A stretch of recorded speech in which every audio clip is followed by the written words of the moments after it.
Welcome to the Falmouth Chamber of Commerce.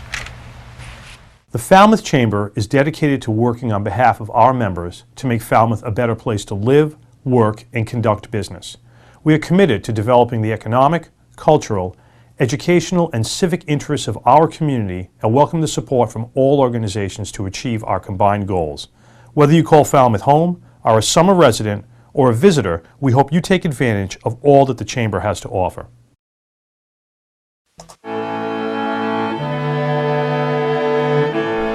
Nestled in a classic New England setting, amid 200-year-old elm trees, and charming colonial homes, stately sea captains' homes, and charming Cape Cod salt boxes, Shoreway Acres is a graceful blend of Cape Cod's past and present. Shoreway Acres, proud sponsor of Falmouth Community Television. Green Harbor Waterfront Lodging is nestled in a woodland setting on a picturesque ocean inlet. Green Harbor offers a family waterfront vacation. Enjoy our private boating beach with dock, rowboats, and paddle boats, oversized heated outdoor pool, and kiddie pool. Relax in our waterfront and beachside accommodations.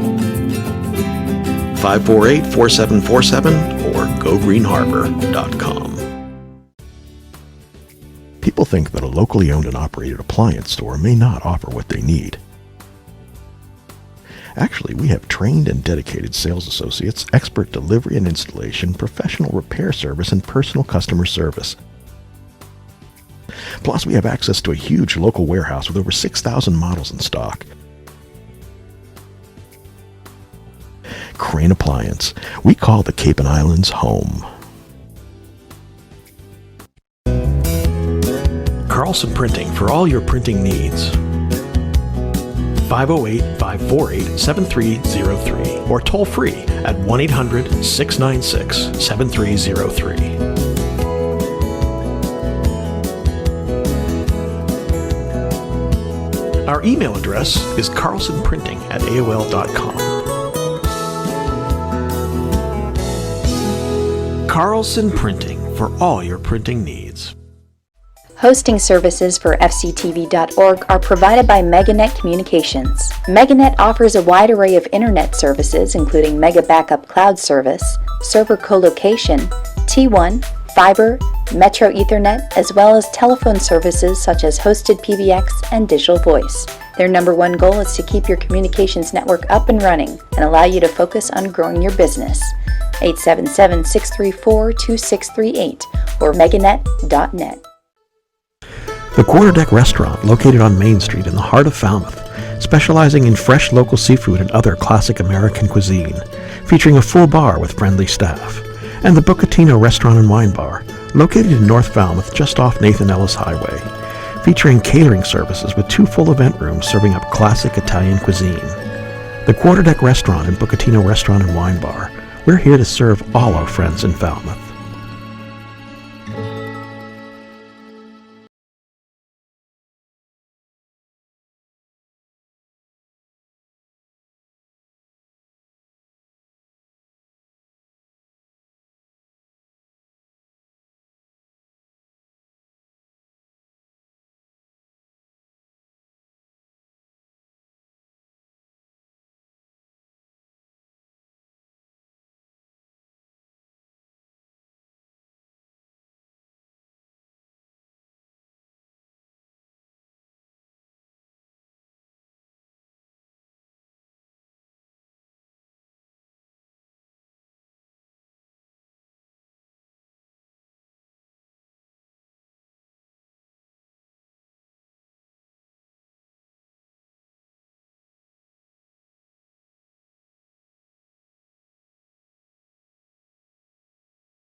Good evening, folks. Welcome. Thank you for joining us. This is the January 13th Board of Selectmen meeting.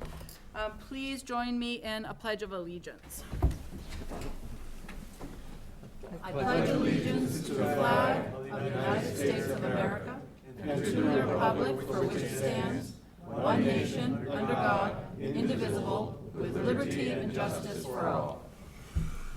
Great. Thank you. Mr. Brown, for recognition.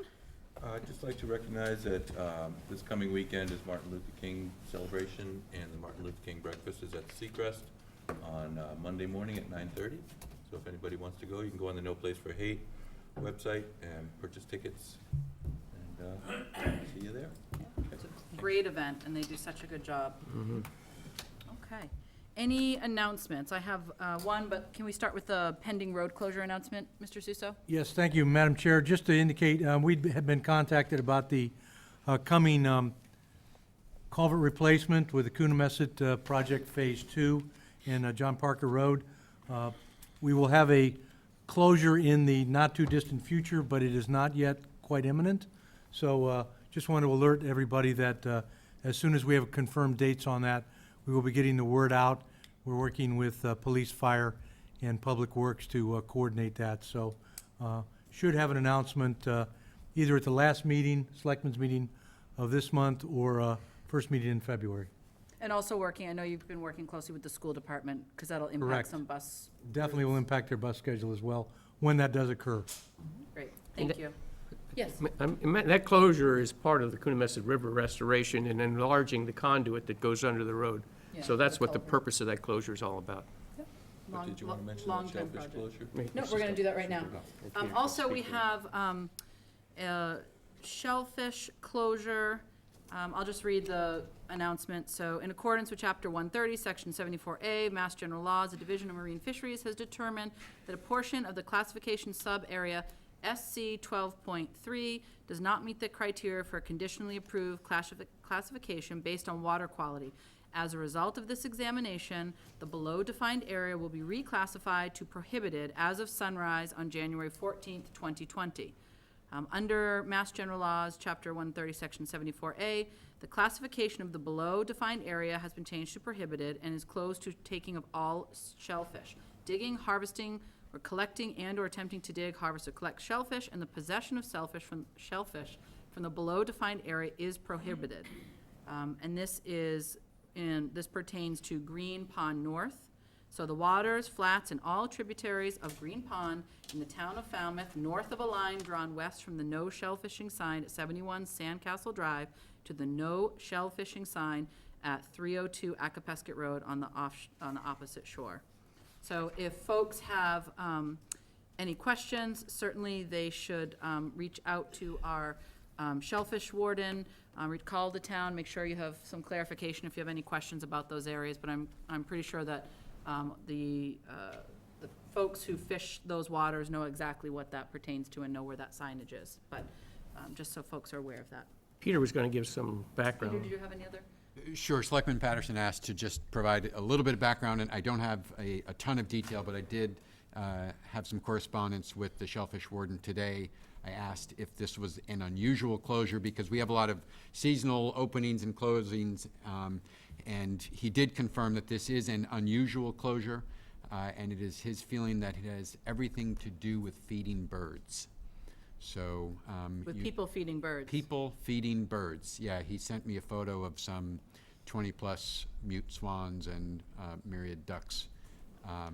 So that's in terms of impacting the water quality. yeah, and that's, you know, it's a sort of a thorny, difficult issue. Feeding birds is bad for water quality. It's not good for the balance of wildlife. It promotes some, you know, species over other species, but that can be a subtle, difficult point to get across to folks who like to feed birds. I understand that this issue of feeding birds was brought to town meeting some 20 years ago, and it was not met with a warm response, the attempted regulation, but you may see that coming around again. Great, okay, well, thank you for that, and we'll certainly update the public as the information comes out. Okay, public comment. Just to remind folks, public comment is a period of time where individuals are invited to come up and speak for up to 2 minutes on an issue that is not on the agenda. So generally, we set aside a period of about 10 minutes in total for public comment. So if you have a comment you want to make, Ms. Siegel, do you want to come up? And then come on up. Thank you. Welcome. Thank you. Good evening. I'm Deborah Siegel. I'm a resident of West Falmouth, and I'm concerned about the plan to close the West Falmouth Fire Station. Since every station responds to all areas of town when needed, reductions in personnel as well as longer travel distances put the entire town at risk. We've been told that union rules will preclude having a single person at the station, but my understanding is that there are enough personnel to fulfill the pending union contract. We've also been told that there is a large decrease in fire-related calls compared to the increase in EMS calls.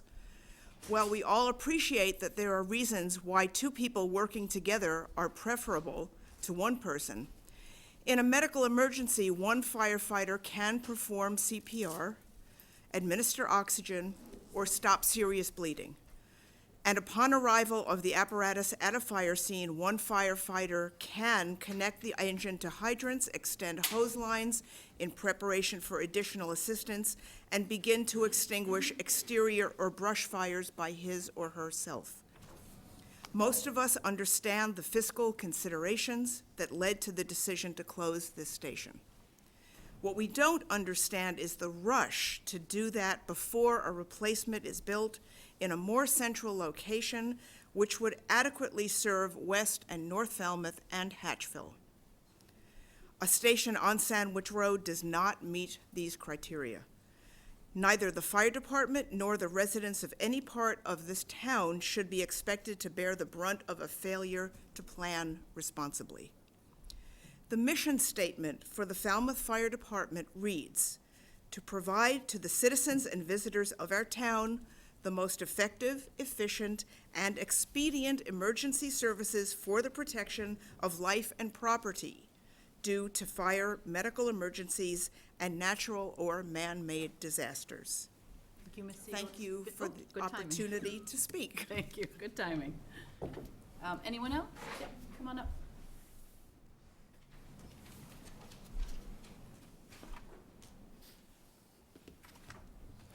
My name is Leonard Johnson. I live on Wild Harbor Road. So maybe you can figure out why I'm here tonight. So I know you have a discussion item at 7:30 about asbestos pipes, but I'm assuming that's the ones that we've just talked about before, and it does not include a discussion of the Wild Harbor Road. You know what? It does. It does, but Deborah. I'm going to let you speak on it, because that's not really what, this particular item really speaks about division of, water division asbestos concrete pipe issue. Right. It doesn't really say, I know we're gonna get an update, because I've spoken to Mr. Rafferty and Mr. Suso asked him for an update, but that's not what the agenda says, so if Okay. you can stay till 7:30, I think you'll get an update. I and will you'll- stay to 7:30, Okay, but I and then just soon make my comments now. I'm gonna allow that, because Okay. it's Okay. actually not on our agenda listed as an item. Fair enough. Thank you. I appreciate that.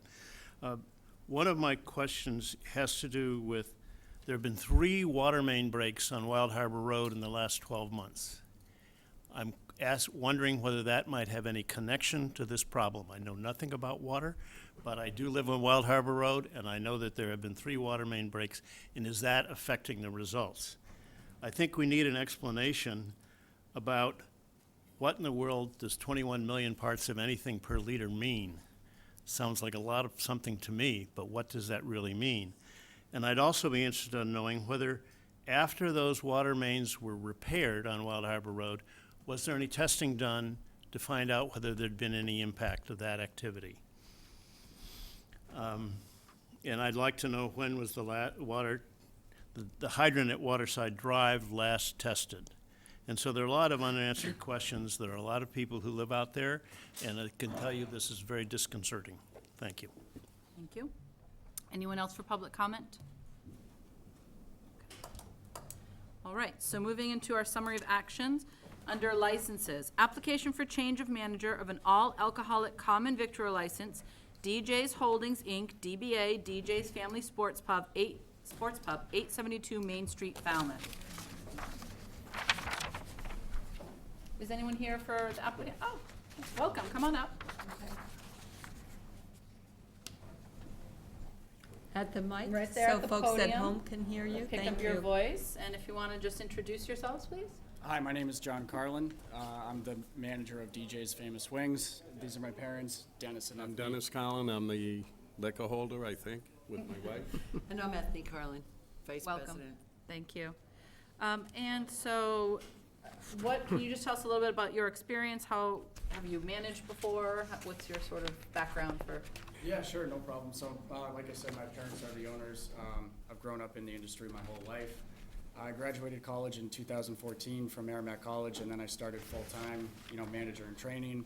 I'm now the general manager. I have been since 2014. They've taught me everything about how to manage the bar, how to manage the restaurant, and, going forward, I'm looking to take over the restaurant, so. Do they know that? They're like, hurry up. I try to give them clues when I can. Yes, great. Any other questions from the board? It seems to be always my task to just remind you that you're responsible as the liquor manager for anything that goes on with a liquor license, and it will be coming to you for any violations that might occur. And Yes, living sir. in West Barnstable, even though you're a distance away, you'll still be the one that will be coming to. Yes, sir, absolutely. I'm there almost 24/7, so I'm on top of it. Great, thank you. Do you have a motion? Move approval of the change of manager? Second. All those in favor? Aye. Great, thank you. Thank All you. right, thank Have you. a good Thank you. night. Thank Thanks, you too. Florida, here we come. Application for change of DBA and change of manager of an all-alcohol common victor license, Infinity Dynamic LLC, Bear and Boots Burger Bar, 285 Main Street, Falmouth. Is someone here for this application? Hi, welcome, how are you? Good. Come on up and introduce yourself. My name is Kate Ricard. I've been owner of Bear and Boots Gastropub before, Infinite Dynamic LLC. Before that, I'm guessing you want a professional history? Well, we just have, so the request is for the change of manager to Ben, is it Ben Gwynn? Do I have it out of order? That's 99. Okay, I think that's the problem. It's out of order. Hold on. I got you, okay.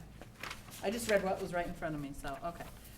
No, we generally just like to know, sort of what your experience is. Have you held a position like this before?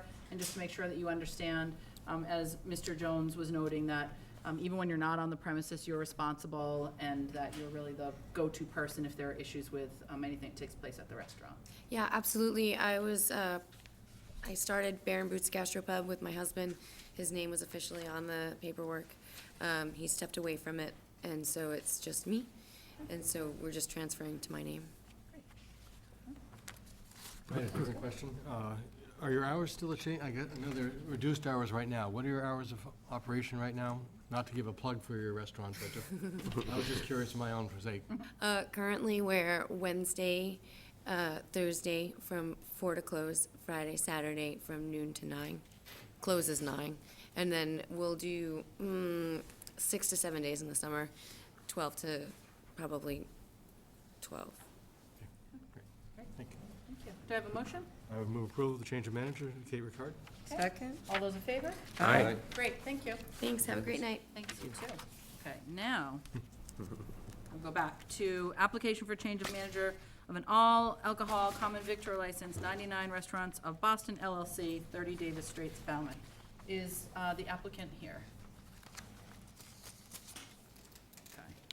So do we want to put that over and ask them to have someone come for this, which has generally been our practice? Certainly can.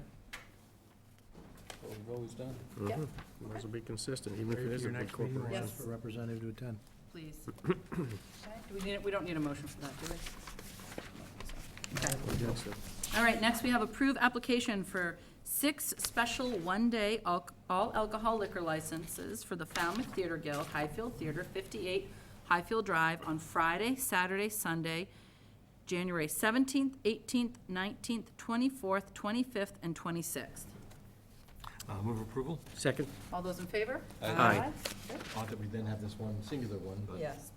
Approve application for a single one-day all-alcohol liquor license, Falmouth Theater Guild, Highfield Theater, 58 Highfield Drive, on Friday, February 14th. Move approval? Second. All those in favor? Aye. Great. Let me get- They're highlighting Valentine's Day, Yeah, apparently. if you want to let it stand aside. So, I'll take this out. I'm just gonna start with you that way, and then this way, okay? Under administrative orders, approve energy petition to install 2 4-inch conduits and 2 handholds on Pond Road, northeast of South Road. I did have one question, maybe for the rest of the board. We also received an email about some handholds, and this is not I don't think referring this to that. was That was it, a- right? That was one Right, from it was- Falmouth, is that right? Different one, yeah. Yeah. Right. They were concerned about their vegetation and, And the recommendation on this from engineering was to approve. yes. So moved. Okay. All those, do I have a second? Second. All those in favor? Aye. Okay. Approve Eversource Energy petition to install 2 4-inch conduits and on South Road, or just, I think it's supposed to be on South Road, west of Pond Road. Move approval? Second? All those in favor? Aye. Okay. And then we have vote to approve certification of estimated summer resident population as of July 10th, 2020. Mr. Suso or Mr. Johnson-Staub? Thank you, Madam Chair.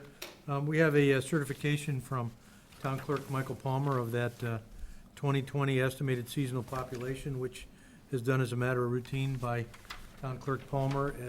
In this case, the estimate is 84,378. Okay.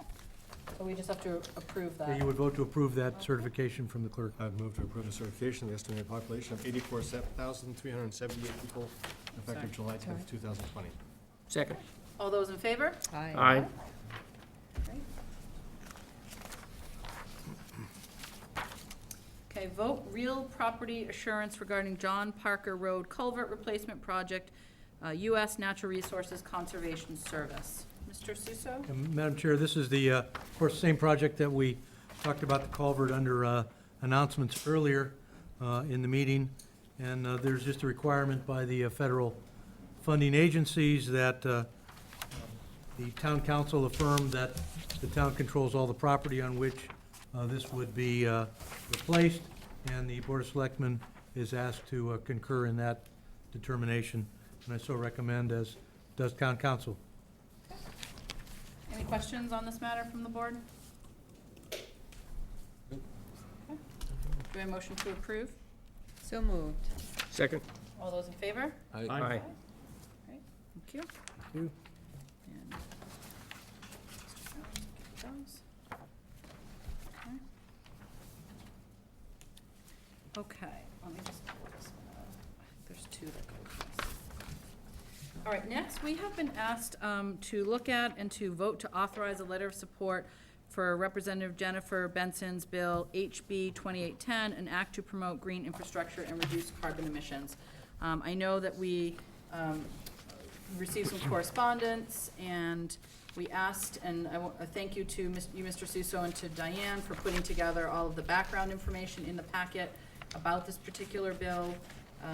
So I think, you know, we need to discuss it as a board. We have had some emails, maybe, I would say, maybe 3 or less 4. than half a dozen, right? So 3 or 4 emails from folks who were concerned about it, or just outright asking us not to vote in favor of it because of the concern about consequences for, sort of financially for consequences for homeowners or builders, et cetera.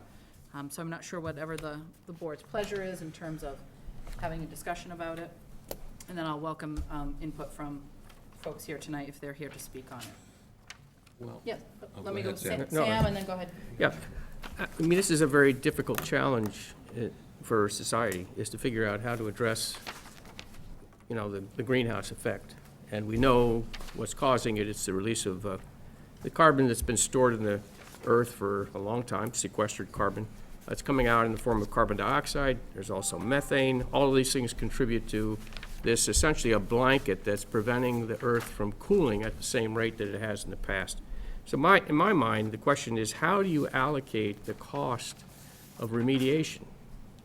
How do you find a fair way to do it? And my feeling is that this technique actually is probably the best way that we're going to be able to allocate the responsibility and somehow or other begin to pay for, through that responsibility, pay for the remediation efforts that clearly the scientific community knows we have to do. And there are significant alarms about the habitability of our planet if we don't start making some progress in that direction. So I think, personally, as a physicist who has actually taught a topic on energy, power, and climate change, and asking myself, how do we begin to actually have a parameter on which we could assess the costs of remediation? This is probably about the most feasible way to do it, and it would eventually be an international standard. Certainly, we've heard it discussed as a way to approach this problem on an international basis. So that's my point. I'm in favor of this. I think it's a step we have to take. Note that any bill that comes before us in this form is subject to a lot of deliberation and potential amendments at the state level. So there's no guarantee that this bill is going to come out in the form exactly as it is today. But I think the approach is probably a sound one. Doug? I'm just not sure that I'm really ready for such a huge government expansion to manage this. I don't know if I understand you're making a point, it's a practical way to do it, but it just seems like another whole layer of bureaucracy. They're gonna give you rebates and get some money back. Some people are gonna fall through the middle. I did read it this weekend, and I understand the concept, but I'm not sure I understand all the ramifications yet to be ready to vote it, but I'd be interested to hear others' thoughts. Sue? I'm fully in favor, because one of the things I think it's going to do, and I don't want to repeat what Sam said, but I think we have to make our support clear and the direction to the legislature clear, so that it goes, it's going to be debated. All of those things are going to be concerns raised, as you have, very legitimate and important concerns for folks. But I think that we've got to start somewhere, and I think by signing on to this letter and showing our support for this concept as it's put together here, that will start the ball rolling in a positive way. So that's why I'm in favor, although I certainly agree with some of your concerns. Things need to be kicked around and weeded out, but I'm for the concept generally, so signing on. I would concur completely. I am concerned about some of the minor issues, but the major issue is so important. And if we don't step forward, both as a town and a Commonwealth, we're in trouble, because I know the federal government's not doing as good a job as we need to do. Yeah, and I would say, really the bill is if it even, obviously, as we know, it's going to go through debate, it'll go through revision, and then it has to, go and also be accepted in the Senate here in Massachusetts. So I think it'll probably go through several iterations, and then some of the logistics are what they would then have to work out about who's going to implement it, how it's going to be implemented. So I think with anything new, there are definitely, and I think Doug Brown is pointing it out correctly, it has, potential for there to be things that are places where we trip and fall down. But if the alternative is not to really do anything or even start the process, I'd rather see us start the process and perfect it as we go along than just sort of continuously wait in an aspirational stance to hopefully find some perfect bill, which I just, I don't think there'll ever be a perfect program, but, I don't know how much more sort of evidence we need than kind of some of the things recently going on in the news in terms of climate change. And so I think, when we talk about, particularly for this town, the major investment that we're going to make for coastal resiliency and trying to really adjust to those things, it seems like that, goes hand in hand with actually trying to do something to mitigate climate change. So I would be in favor of it. I just want to add to that, that I really appreciate the Energy Committee's, kind of support for this, and, I think that's one of the things that they've been looking at for a while, and I know that you had already intended to put this before the board, so I appreciate that, but I just want to recognize their support as well. And I want to make the motion to authorize the letter of support. Second. Okay. Before we have a vote, is there anybody here who wants to speak about this bill? Mark, come on up.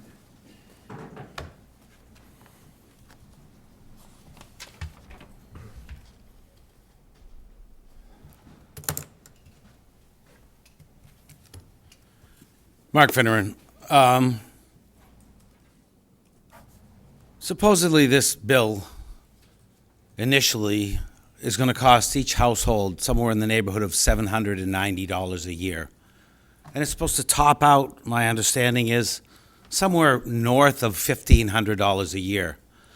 I want to remind you that we're contemplating a 17-cent per gallon gas tax as well, much for the same reason.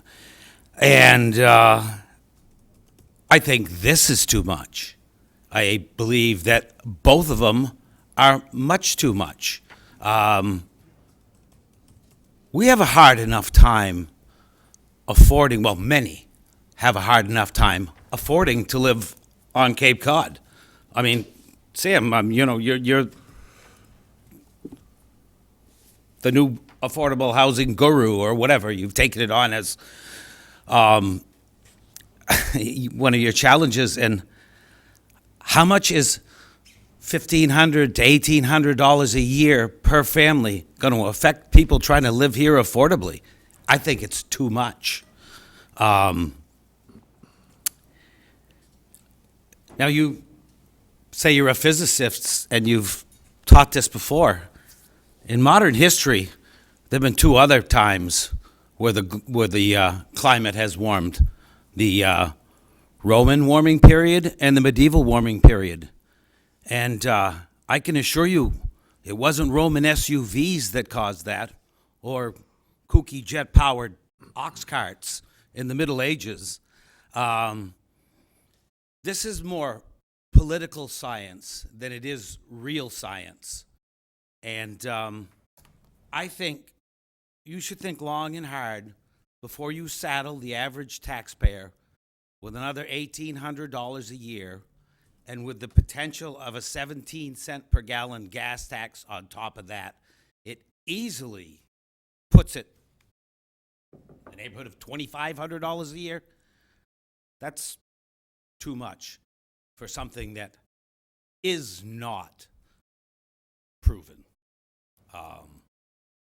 And as I say, I think you should consider the people on the lower end of the economic spectrum here. I think this is just too much. And again, I'll say it one more time, with the potential of a 17-cent gas tax on top of that, I don't know, that's too much in my opinion. And it pretty much is the opinion of everyone that I spoke with so far, as soon as this came up. Thank you. No, I'm convinced by every scientist I've ever talked to that we are in serious, serious issues with climate change that has been caused by the emissions of CO2 caused by man. I have no doubt about it in my mind whatsoever that scientists have proven that.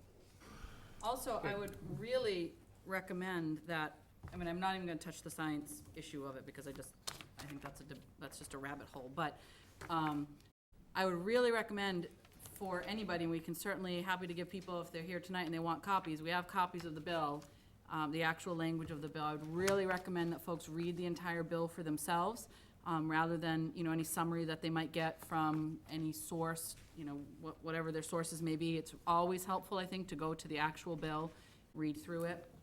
Take a look at what it's actually proposing, which I would contend is not quite in line with sort of the dire predictions that we heard. But at any rate, we did, Can I have one more thing, please? Come on up, just Can I- quickly. Can I Yep, just, Sam, while go he's ahead. coming up, I just want to say. Did you wanna say something, There's Mr. no Bradley? question that scientists have tracked those same warming periods that you're referring to, but no time in the past have there been as many automobiles, jet planes, trucks releasing carbon dioxide into the atmosphere at the rate that it's being released right now. So that's a new phenomenon. And if we can't connect the carbon dioxide increases that we've measured in the atmosphere and the methane increases we've measured to that phenomenon and recognize it's well-established physics that that's contributing to what we're seeing, and then project it out into the future and think about the consequences. I'm not going to be around 20 years from now.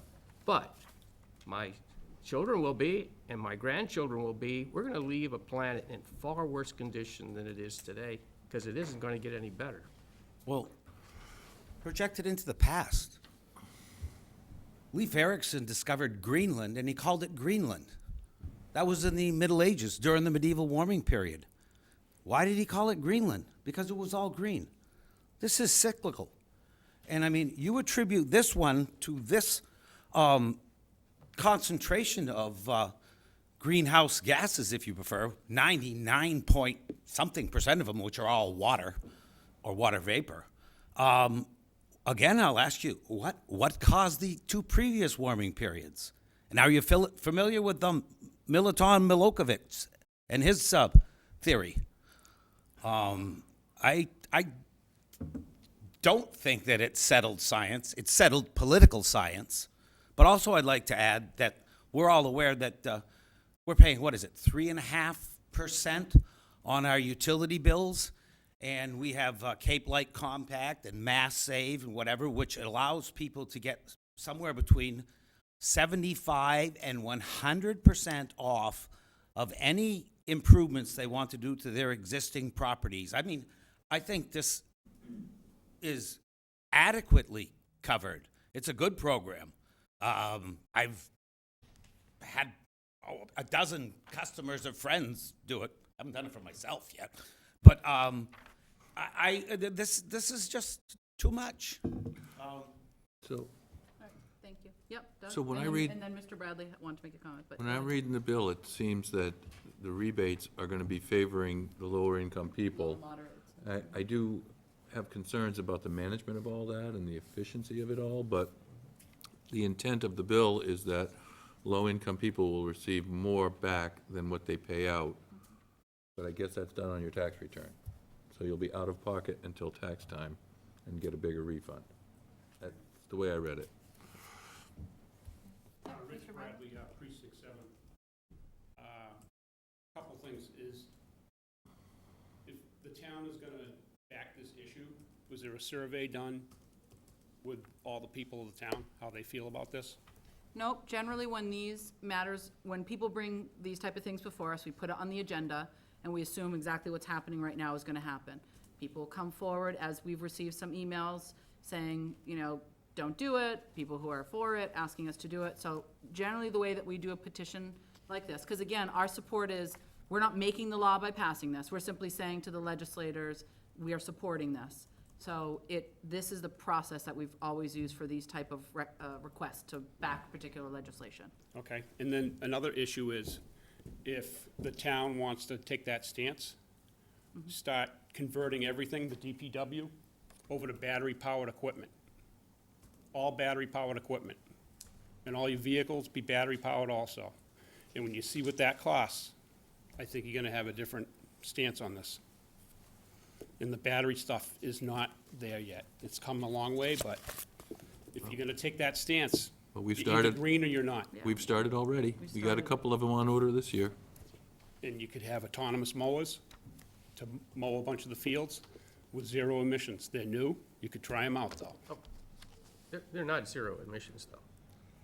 Just in better efficiency.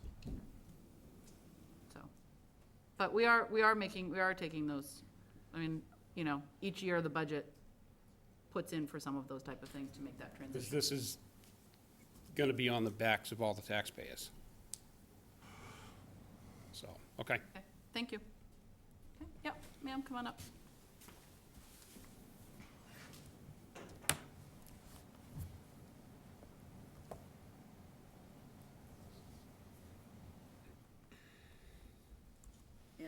Terry Jewett. All right. As far as that goes, can you put that on the ballot so we can vote on it? I don't know that we would put whether or not we're gonna sign on to legislation on the ballot. Why not? That's generally not something that we've done. Well, could you change it so everyone has a vote?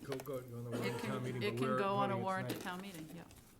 But it was brought forward and we're voting on it tonight. Okay, well, that's going to add to the taxes.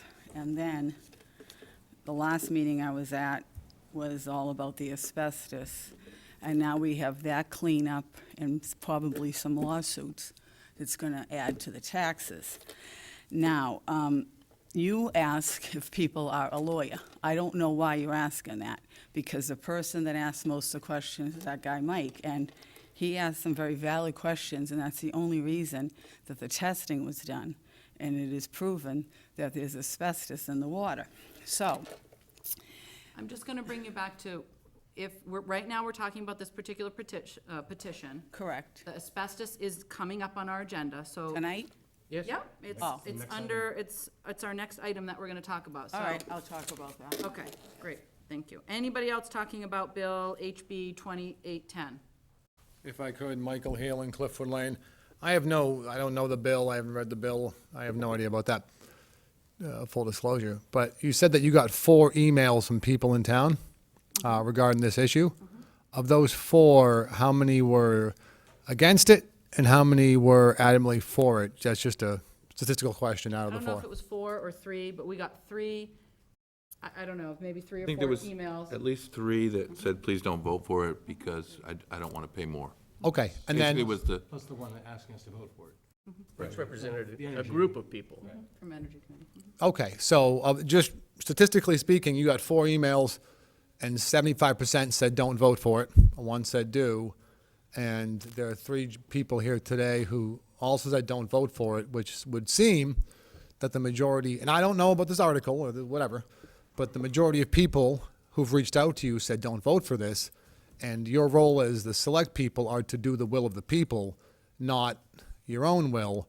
So would it make sense to, this bill isn't going to go into session tomorrow or the next day. Would it make more sense to wait to get more feedback from the public as a whole before you make a decision for a town of 35,000 people? I mean, is there any harm in doing so? I don't think there's any harm in it, but I actually don't think our job is to do necessarily the will of the people. I think our job is to make our decisions based on the best information we have.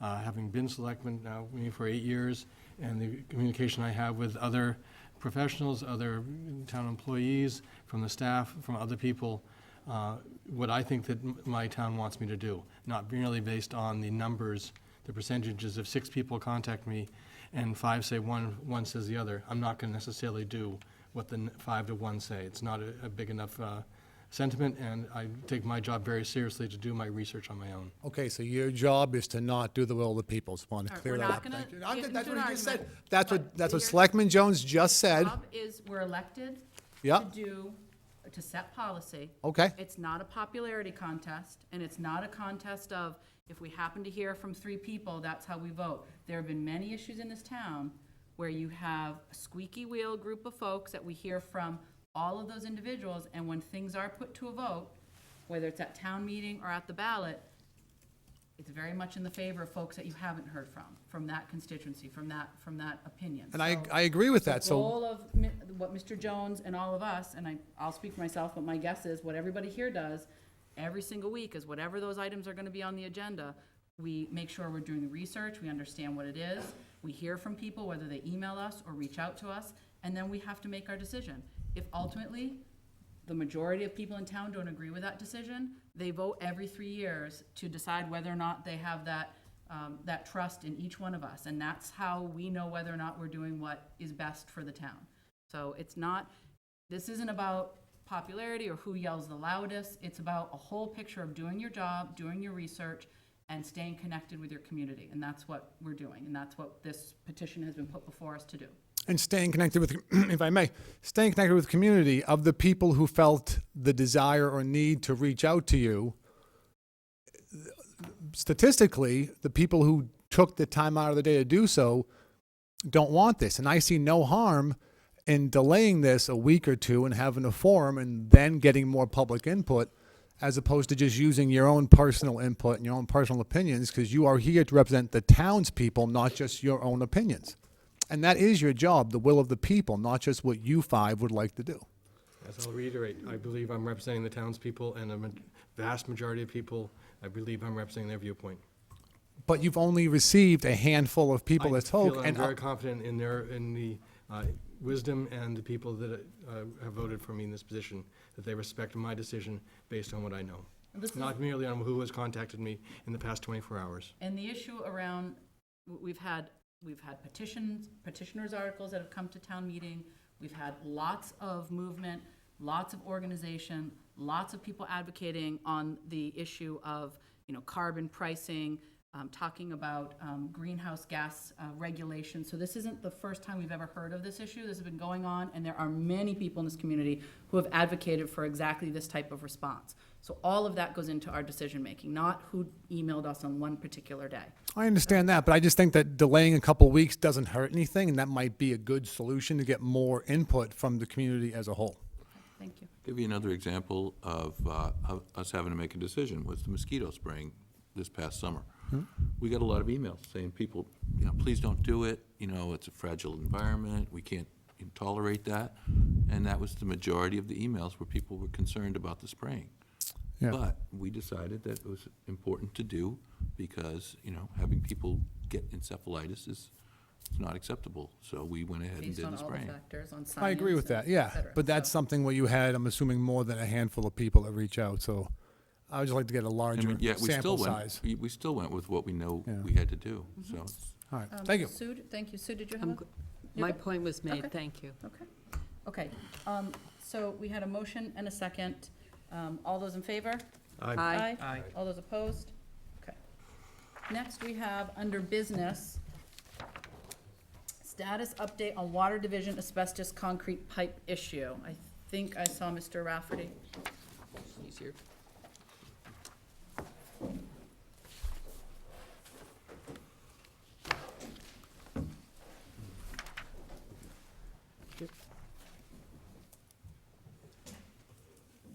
Good evening. Good evening, welcome. I'm Steve Rafferty, Precinct 2. I'm the water superintendent. I was last before you on December 6th, I believe. You requested an update. We go through several items here. I'm going to start with the abatement process. We have contracted with a firm named Banner. Banner did an inspection, put together a plan to abate the situation. The Department of Environmental Protection has reviewed that plan and approved it. They are currently scheduled to be here at 8 o'clock on Wednesday morning. They're predicting 2 to 4 days to remove the existing pipe, abate the storage area, dispose of the asbestos in accordance with state and federal regulations. Going forward, all distribution staff, with the exception of one utility worker and the 2 meter readers, at this time have completed the 8-hour OSHA Class 2 asbestos training. The one utility worker who has not yet taken that class is scheduled to attend in February. The meter readers do not work around asbestos pipes, so there's no plan on sending them through that course. We have procured a 20-foot shipping container that was delivered on Monday, January 6th. The container, before we can use it, has to be lined with polyethylene sheeting. We've placed an order for 1/4 inch polyethylene sheeting. Part of the order arrived on Friday. The remainder of the order is expected to be here this week, at which time staff will fasten that to the walls of the shipping container so it is usable for storing going forward. Once that is all set up in place, we anticipate doing a contract with Banner or a similar licensed asbestos abatement firm to come by on a monthly basis and pick up whatever we've accumulated in the month and dispose of it. Back at the meeting on December 2nd, I was asked about doing some sampling, and if I had done sampling. Said I had not. I said we would. We have done that sampling. We set up a program to do it. If I can, I'd like to give a summary of what we know about sampling, know about asbestos in water and the health risks. As I said it the last time around, the regulatory limit for asbestos in water is 7 million fibers, and that's for fibers greater than 10 micrometers in length. It's based on a maximum contaminant level as originally published by the EPA in the Code of Federal Regulations. I'd like to point out that any MCL that gets published is a very conservative number. providing a high degree of safety. MCLs are based upon observations of the effect of any compound. In the case of asbestos in water, the MCL was set after observing that male rats fed certain amounts of asbestos developed benign polyps in their digestive tracts. Again, in the interest of being safe and conservative, the government said, well, if it will develop benign polyps in rats, it may do something in humans. And so they set what's known as estimated excess lifetime cancer risk. When you set an estimated lifetime cancer risk, it's not a one-time exposure like being exposed to a bacteria that can make you sick. It's based upon drinking a liter of water every day for 70 years. So they estimate the risk of getting polyps if you drink a liter of water every day for 70 years is 1 in a million at 7 million fibers per liter. It proportionally goes down. If it goes to 70 million, it's 1 in 100,000. If it goes to 700, it's 1 in 10,000. So we have a DEP mandated distribution system sampling program. As I mentioned before, it's an infrequently done sample. And so the sampling is done for crystallite fibers. There are 6 different types of asbestos samples that we do that meets the EPA method 102.2 standard, is only done for crystallite fibers. The analysis is done using electron microscopy.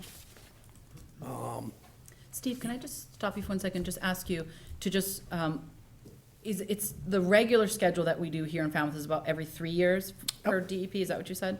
Correct. I know previously, I just want to, you said an infrequent schedule, but it's, I will actually cover the samples okay. we've done in 1 Sorry, minute. okay. I just wanted to point out that, for example, if it was sodium in the water, sodium is a fairly easy thing to measure, and it gets reported in milligrams per liter, not in atoms.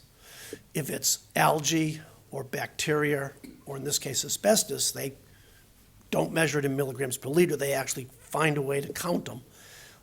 These are very small fibers. They have to do it in a certain way, and they filter it and measure a very, very small amount. So on any sample that comes back, there's 3 values in the sample results.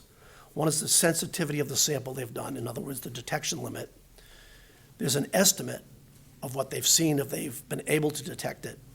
And then there's a possible range, in other words, how much could it be off in one direction or the other from anything reported. So I reviewed our historical records because we sample infrequently. I found 3 different samples that were done historically.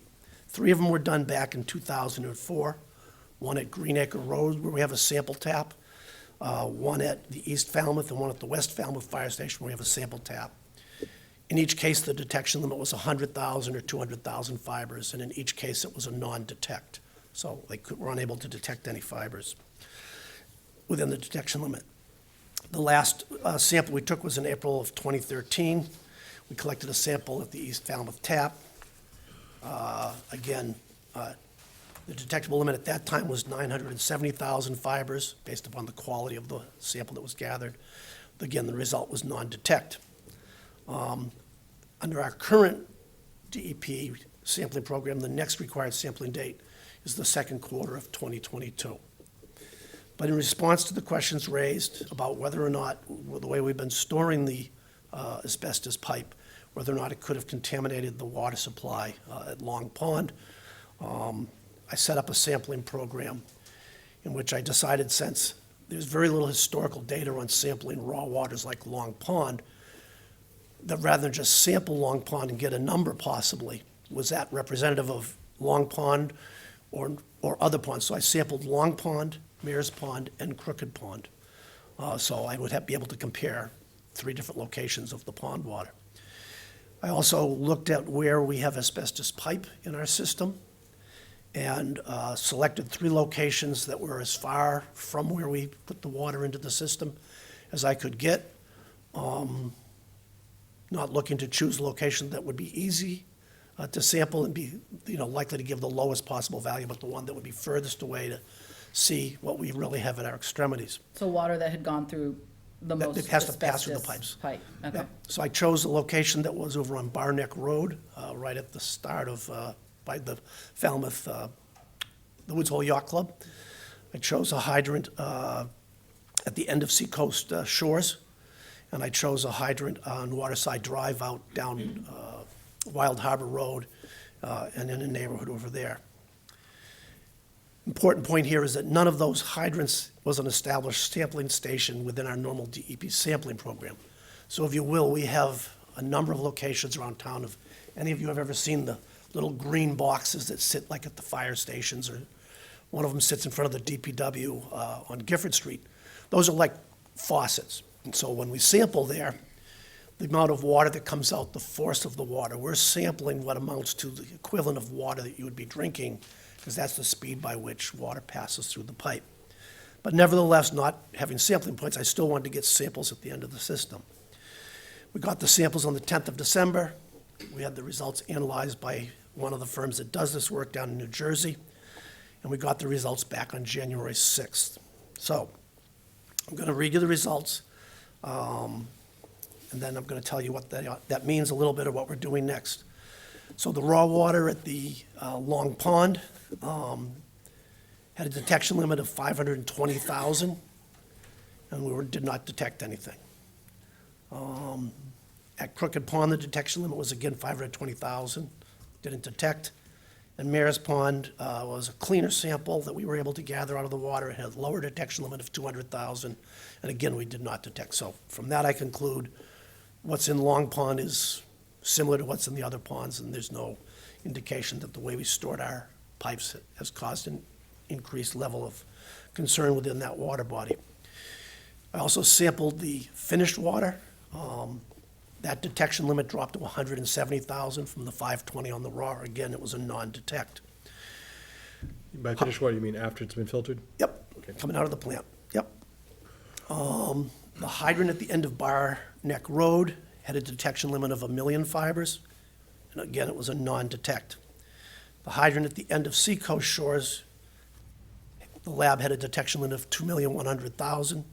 I'm sorry, had a detection limit of 1,100,000. We did detected 2,100,000 fibers in that sample.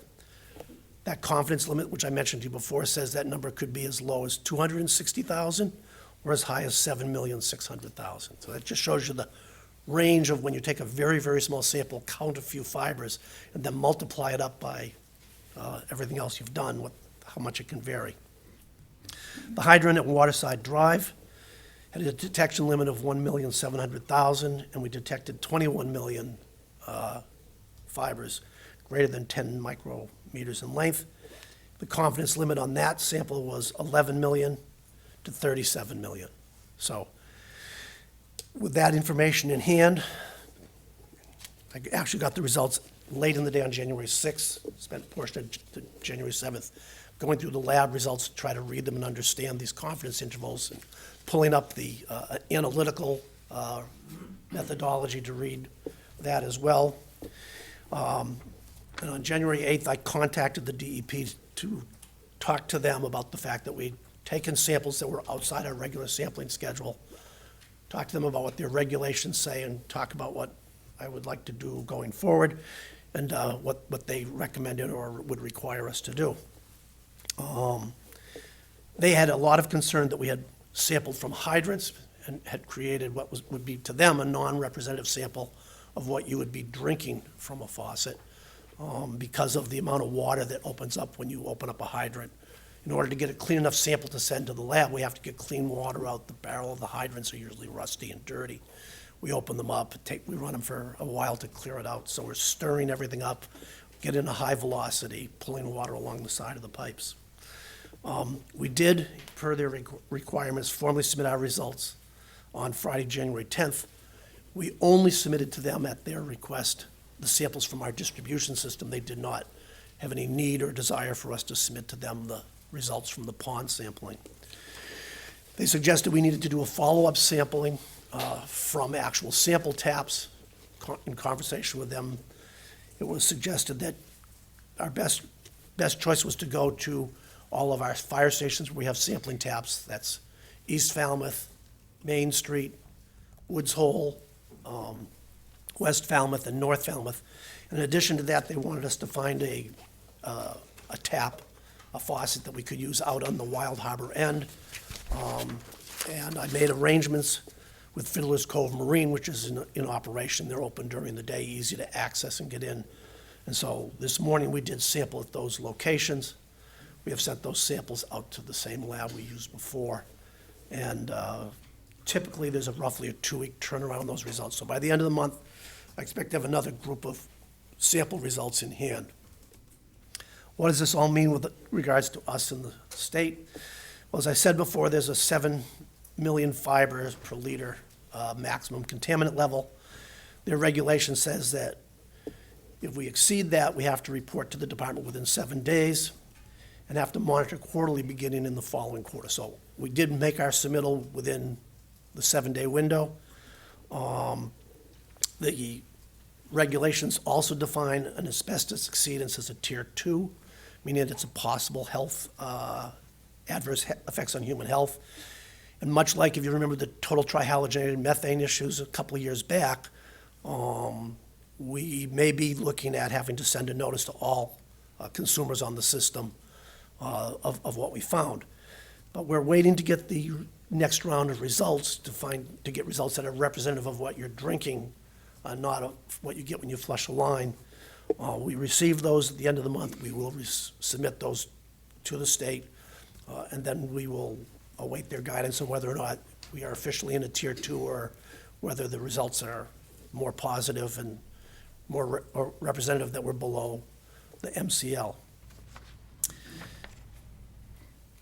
Do you want to know about how much asbestos pipe we have in the system, or do you have enough now? No, well, let me just ask you this question. So, so you notified DEP about all the testing that you just told us about. Yep. And they're not requiring, because of I just want to make sure that we understand this, because the fire hydrants aren't really representative of the water consumed by all of us. Right. They're not ordering us to issue anything. Their recommendation was to redo testing. Correct. From taps. Correct. Okay. Yep. So there's no outstanding order that we have to, there's nothing to do now until we get that result back from those 5 sites, 5 fire stations, and then the Fiddler's Cove. I'm unaware from my conversation with the DEP that they're going to take any action until we get the next round of sample results together and back to them, and then see what we have at that point. Okay, I just wanted to make sure I understood that. And then what was the other thing you were gonna say about asbestos? How much, No, someone I had don't- asked about how many miles of asbestos pipe? or Yeah, I guess, just to frame this, we're not the only community in Massachusetts with asbestos pipe. I venture to say every community in Massachusetts has asbestos pipe. So, quick historical lesson here, there was a thing called World War II, and the iron and steel was being used for the war effort. Folks figured out how to make asbestos cement pipe during the war years, and the price of it was very cost competitive, became quite popular, and in the 50s and 60s and 70s, just about every community that was growing or putting pipe in the ground was using asbestos cement pipe. We have 360 miles total pipe in our system. Roughly 40% or 144 miles of that pipe is asbestos cement. 24 miles went in the 50s, 47 in the 60s, and 60s and the 70s. And in the 80s, it went out of favor for a number of reasons.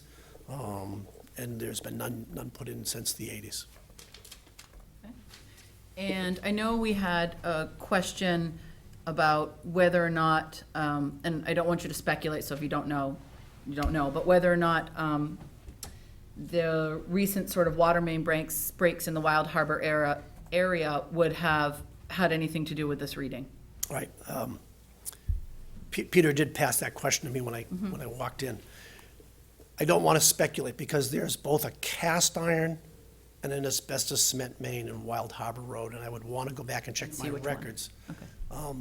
Nope, fair enough. I wouldn't want you I to guess. think we've been having issues with the cast iron main out there, but I don't want to say that for certain. Okay. Thank you. Doug, I saw your hand I go. was just curious about the flushing program, and when you have a break in an area, do you go back and flush because the Yes. construction might cause problems? Yeah. So when we have a water main break, we obviously isolate as small an area as we can. When the pipe is repaired, we're very conscious of where the hydrants are. And we keep a gate closed in one direction and try to force the water past wherever the break's been repaired to the hydrant that's as close to whichever isolation valve, left, front, or back, that we can utilize. We run the water for 15, 20, sometimes 30 or 40 minutes until we've got good, clean flow of water coming out of the hydrant before we open up the other valve so that the whole system's connected together. Right. Any questions from the board? Doug, do you have a question? Maybe it's the same. So on the, I think Mr. Johnson asked this question about when we say 7 million microfibers per liter, I think we need to remember that in a liter you have 6 times 10 to the 23rd molecules in a liter. So the ratio of microfibers to the whole quantity in the liter is very, very, very small. Correct. As I said, I started saying, we measure sodium is milligrams per liter. Right. We don't announce that there's 42 million atoms of sodium, but we're at 30% of the MCL. Right. Sam? MCL is not an acronym I'm familiar with. It's the maximum contaminant level. So it's a value set that if you're above it, it's considered there's a potential health risk. Thank you. Sue?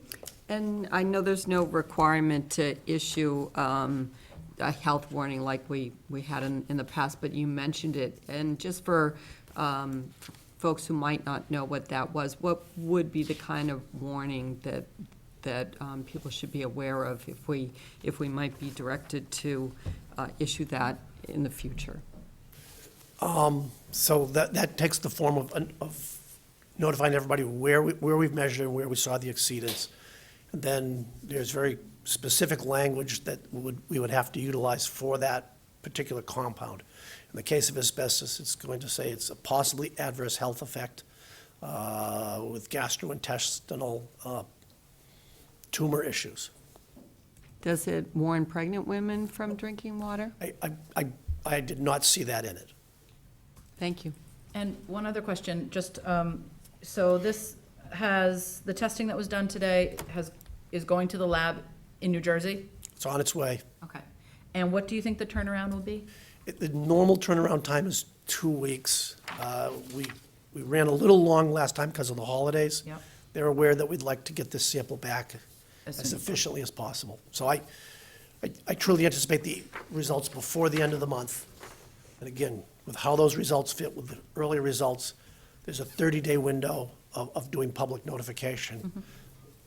I've already looked at what it would take to get a public notification out, which can be done in a few days at this point, so we'd be inside the 30-day window if we had to. Okay. And if you would, I guess, reiterate, I tried to do as much research as I could about the dangers of asbestos in drinking water. Every research I said actually the World Health Organization, other organizations, actually it is not something they're worried about. But you said there was a study that said if we, based on a rat study, if we as humans drank a liter of water that had this kind of asbestos level for 70 years straight, you would have a 1 in... Yeah, so 1 in a million. It's a 1 in a million probability. So again, the MCLs that get promulgated are intended to be very conservative and very much protecting public health. So the underlying literature, and sounds like you found some of it, says inhalation of asbestos is not good. Right. And so people are very aware of the inhalation risk. And they're not focused, the studies have not been able to show a direct link between ingestion and any known cancers. But because they were able to develop benign polyps in the gastrointestinal tracts of lab rats by feeding them fairly large amounts of asbestos, they back calculated to what they felt was, absent of knowing that it doesn't, a safe number to say you stay below, just to be sure. Thank you. Thank you. Any other questions from the board? Okay, anyone want to speak on this matter? Yeah, Mr. Halen and then Mr. Johnson. Thank you, time. Actually, I'm going to defer to you. I speak a lot, and you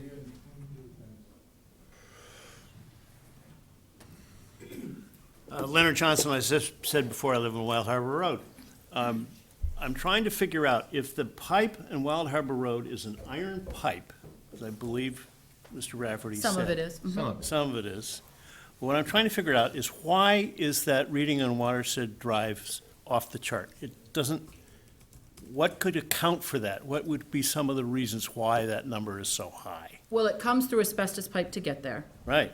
Right. But why should it be so much higher there than it is at Bears Neck Road and elsewhere? So I don't know if Mr. Rafferty just wants to speak to what the DEP, it kind of speaks to the point of why DEP doesn't like hydrant samples.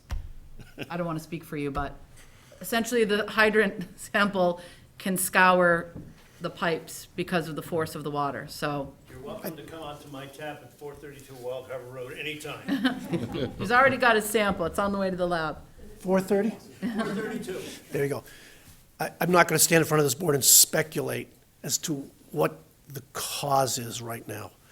The DEP was concerned that opening up a hydrant and flushing is moving a large body of water both across the bottom and the sides of the pipe, as opposed to an 8-inch pipe like this. Most of the time, you're drinking out of a column of water in the middle that's moving in a fairly clean fashion. So I don't have any theories, I don't have any facts, so I don't want to speculate.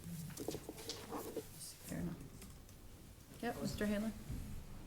Michael Halen, Cliffwood Lane again. That was a good lead-in, because I had some questions here. December 9th, the Board of Selectmen meeting, Mr. Rafferty said, the department has purchased a 20-foot-long shipping container with an abatement contractor, and that contractor will line it with polythene for us, some kind of a protective coating. A few minutes ago, plastic, impermeable plastic. A few minutes ago, he said that he's going to have a worker do it. So why now we having workers do the jobs that a month ago he said contractors would do? And I have a couple more questions here, but he also said last December 9th that he uses a model 495 F4 14-inch concrete water-based saw.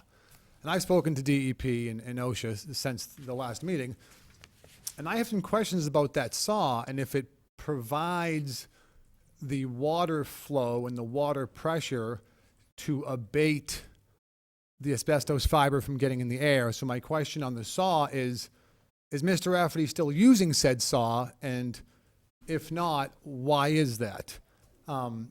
As far as the scouring goes, the same meeting, December 9th, Mr. Rafferty, at about an hour and 16 minutes into the meeting, stated, we do pH control on our pipes. The water we are putting through these pipes should not be coming apart. He further went on a few minutes later, and he said there's millions, if not hundreds, of asbestos pipes in America. Asbestos does not leach out of line pipes in the ground. The ability to get 7 million parts or more is, and I'm quoting, couldn't even fathom how that would happen. That's his quote. And now there's comments on the scouring of this said pipe in Wild Harbor caused the asbestos. And once again, I'm not a lawyer, I'm not a scientist, whatever else you want to say I'm not, but I'll ask you this question. When you're getting a water sample from a hydrant, are you opening the hydrant just to touch? Because I mean, I'm assuming they need like a vial of water. You're not cranking that hydrant full throttle, flushing it out, and have some dude stand 50 feet away with a bucket, are you? Because if you open the hydrant just to touch, water scouring should not be scientifically possible. If you could answer that question, that would be great. Oh, I have one more thing to say. In the newspaper by Brad Cole. Brad, good job, buddy. Always doing a good job over there. There was a quote that from Mr. Rafferty, the public should not be overly cautious. Today he said they should be cautious. But in the newspaper, the quote was, if you're cautious, get a carbon filter for your drinking water. Carbon filter. I had a national nonprofit see this story, call me up, and say a carbon water filter does not take out asbestos or arsenic in water. So you have the water quality DPW, I don't know what his title is. He's telling people, if you're, no big deal, it's not, no, don't worry. But if you are, get a filter that will do nothing. If you can answer those questions, that'll be good for a start, and I might come back, but thanks. Okay, well, let's have Mr. Rafferty, if you don't mind, I think actually maybe Mr. McConerty, you might be able to answer the question potentially about the saw as well. So let's start with this really important question about who's gonna line the container? Thank you. I did say that we were procuring a container. I did say that the plan was for our asbestos, for our abatement contractor to line it. So we buy the container from a different firm than the abatement contractor. In looking at the expense of paying the abatement contractor to do the lining, and with the thought that the container might be here sooner, I elected to buy the material and have staff do it itself. So that was the decision-making process I went through. Okay, and I'm going to just assume, and I'm sure Mr. McConerty can speak to this too, that we have staff that is knowledgeable and skilled enough that they can line the container. Right, these are 4 foot by 8 foot, 1/4 inch thick sheets of plastic that get fastened to the wall of the metal shipping container with sheet metal screws. Okay. Can you just speak to the issue of the saw? We have 2 saws as described. And are those, in your opinion, Mr. McConerty, in your opinion, are those saws the appropriate saws to use for Yes, asbestos concrete pipe? I believe they are. And I think there were some sort of representations about what you had said. I think you had talked about asbestos, the water is not leaching through the pipe, is what you had talked about last time, leaching into our aquifer, which is, I think, what we were talking about. I did talk to the pH of the water. Yep. So asbestos cement, if you have an acidic water, the acidic water could be reacting with metal pipes and asbestos pipes, but knowing that we have pH control, a mechanism for getting asbestos into the pipe from the acidity of the water, I did not believe was present. I still don't believe it's present. The effect of the scouring or not is an open question. Relative to sampling from a hydrant, in order to utilize the hydrant, we have to get a clean enough sample of water out of the hydrant. We open the hydrant up not at 1,500 or 1,600 gallons a minute, but probably at 300 or so gallons or maybe more per minute, so that's quite a bit more water than normally goes through the pipe. You're welcome to come with me any day that I open a hydrant, and you can see when we open it up at the first time, it comes out fairly dark and brown sometimes because there's a stagnant piece of pipe from the main to the hydrant, and you run it till you get from sort of brown water to clear water, and then you do turn it down so it's trickling out so you can sample it. Okay. In my recollection back in December, see, you couldn't see how it could leach from the Yeah, pipes I into did the see water. it leaching off the pipes. Right. And scouring, you didn't mention, but Scouring, I leaching, didn't you did. consider at the time, and it's a new, If that's a possibility, because That's that's a what DEP possibility. has, that's the concern that DEP raises about using water from hydrants. sampling the way we have. Sampling water from hydrants, okay. And I think that's it for the questions that Mr. Halen had asked. Thank you. Mr. McConerty, did you have anything else you need to add to that?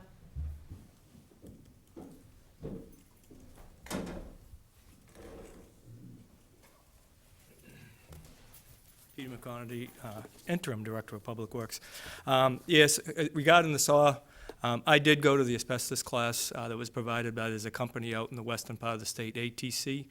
They do testing on the pipes, they do testing on tools, and not knowing the exact number of the model of the saw that we have, they're wet chainsaws, is basically for cutting concrete.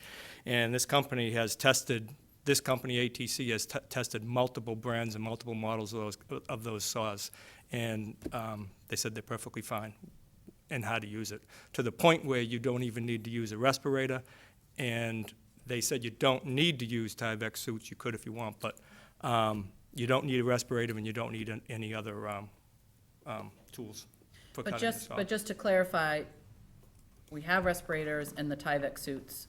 Yes, we do. Okay. Yes, we do. Yep. Right, great. But according to them, they're not required. With that particular saw? With that particular saw, they are not required. Thank you. Okay. Yep, just a couple quick follow-ups. Follow-up question. The saw that is used, you need to use amended water, and you need to have water source going through the saw. Is that water a gravity source, or is that water being pressurized into the saw? Because there is a difference. I mean, you know about gravity and pressurized water pumps, water saws rather. So historically, we put water into historically, we put water into, I think it's a 20 or 25 gallon plastic pail that's been elevated above the saw, so it was gravity but there is pressure with the higher you raise it. Based upon the recent concerns around this, we have been, I don't know that we've finished it, looking to modify it so that we can actually pressurize, get a pressure vessel full of water to add more pressure. I think the net effect of that is we probably wind up using a little less water because we can get the water easier to the saw. And can you just talk to any other changes you've made about sort of the protocol for when you have a pipe break? You know, what you're doing that might be different in the last month or two than previously? Aside from the suits and the respirators, we've talked about that at I would say that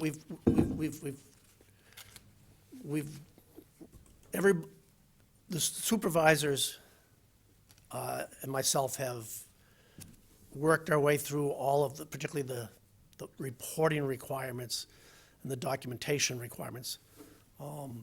There's a lot of that involved. Those records don't get submitted anyplace. They get retained by us for a period of 2 years, should there be a question about what we've done. The other thing that we've done is I've instituted what I refer to as a zero tolerance policy. So even if we dig down to an asbestos pipe but don't cut it or do anything to it, we will document whatever we've done. And whatever we have for asbestos, we double bag it in polypropylene bags, and we got the little stickers to put on the bags. And it's just, before we would bag everything, or we were supposed to be bagging everything. I think people worked on a more macro scale for this, but now it's like, we had a water main break on, I believe it was Elm Archway, right after Christmas. It was a 6-inch or a 4-inch asbestos pipe.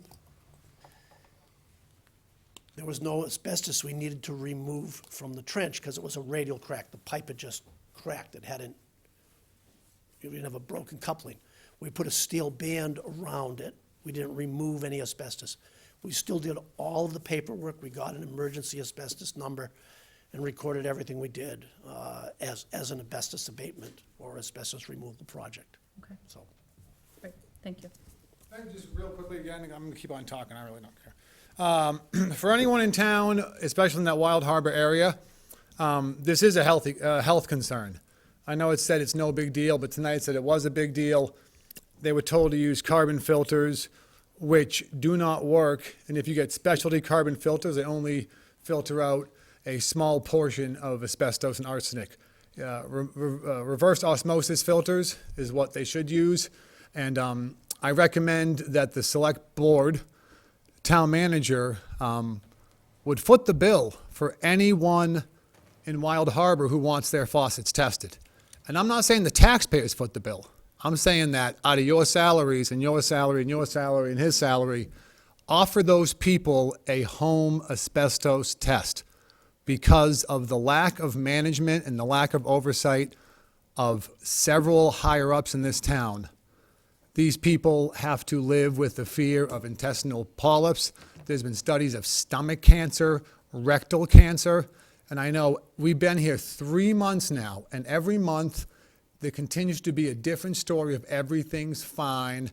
Last month I was here and certain members of your staff laughed at the fact that there was no way asbestos is in the water. And then you got the test back and it's 3 times the amount. And now, instead of owning up on there's an issue, it was the scouring and no one's at risk, but that's not true. And as far as a 1 liter of water a day, children in this town should be drinking 3 liters of water a day. They're growing, they need it.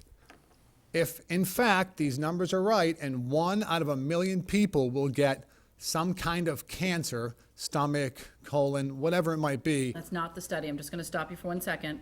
You're going to continue on in a minute, but that's not the study. The study is benign polyps, but go ahead. I apologize. So if 1 in 1 million people, according to your numbers, will get a benign polyp, and one of those people is an elderly person in town, a coach of a local team, a child, that's not worth it. And I feel that you all and the staff, the higher up staff, just keep making excuses and no one's taking responsibility of, we screwed up, this is a health crisis.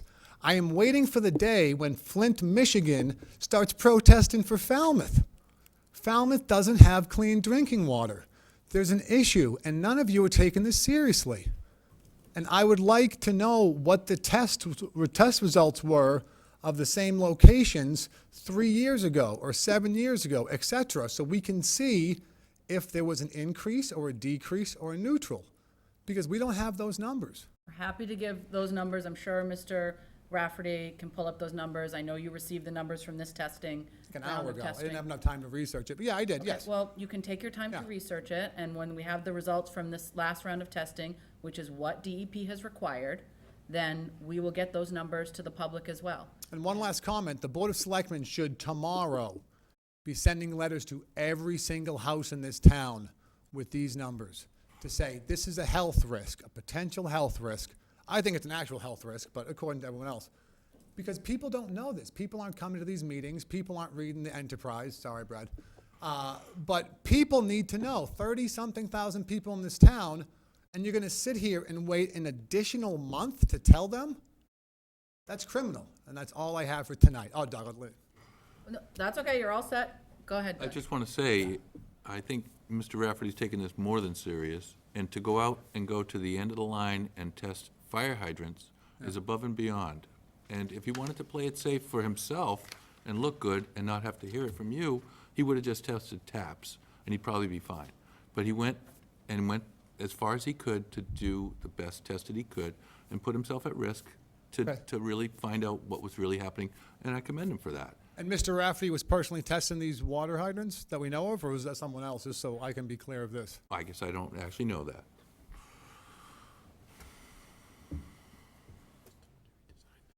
DEP testing needs to be done by a person who holds an operator's license. So these are the people in the operating staff that collect the samples. That's their job.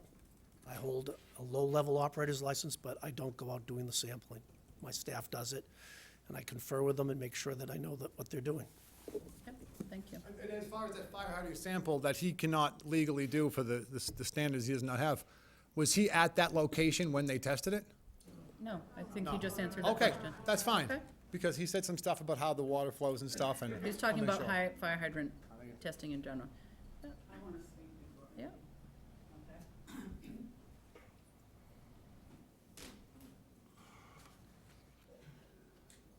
I'd like to know what your job is. What do you do? The Board of Selectmen, Yeah, we are elected to set the policy for the town. okay. You said you protect the town. What is the town? No, I said to set the policy That you for the said, town. earlier you said, in last meeting, you said you protect here. You said, I'm here to protect the town. I don't think and I said I was here to I- protect the town, ma'am. You've said it more than once, and you're here Okay. to protect the people that work for the town. So you're here to set, so you're making the policies. Mm-hmm. You're elected by who? Every person in the town who can vote Okay. is able to vote for every one of these Okay. individuals. So, are you here when this problem was going on with the asbestos? And you have this Rafferty here. Mr. Rafferty, yeah. Yeah, and you had Ray Jack, or is that his name? Ray Jack. Did you have to oversee that, or no? I'm not sure what your question is. Do we Well- oversee? Do you have anything to do with the fact that they weren't doing their job? We don't oversee the Okay. day-to-day staff or employees of the town. That's what a Who town does? manager does. So he was the manager, Suzo? Mr. Suso's a manager. Okay, and he was supposed to be in charge of what was going on, and there was nothing going on, because this has been going on for years, so he wasn't doing his job, right? Did you all know that he wasn't doing his job? I don't think this board would well, I'll speak for myself. I don't agree with the summation of what you're saying. I don't agree that You don't this agree, was but- going on for years and years, so How long has it been going on? I don't know what you're referring to. The asbestos problem. We have had a problem with asbestos pipes and the Right. fact that they weren't stored and disposed of. How long has that been going on? problem Yeah. has been going on for a while, and we've addressed it, and it's going to be abated. Okay. If you're asking about water quality, we've never, in any recorded, stop me if I'm wrong, in any recorded testing, we haven't had a problem with asbestos in our water until we've had this fire hydrant reading that the DEP has asked us to redo. Okay. So when the pipes were there, and they didn't do their job, and Mr. Souza didn't do his job, so you didn't know that, or you were oblivious to it? If it makes you feel good that we were oblivious and we didn't know about the pipe, then yes, nobody here knew how the pipe was being stored. Is that the truth? I mean, or is that you just saying that? I don't think you knew. I didn't know. I don't think anybody here knew that the pipe wasn't being But stored Mr. Souza, appropriately. did you know what the people that work under you, did you know what they're doing? I learned that the pipe was stored out of compliance with DEP regulations at the time it was revealed publicly. Okay. So basically, you do what you want. That's basically what you're doing.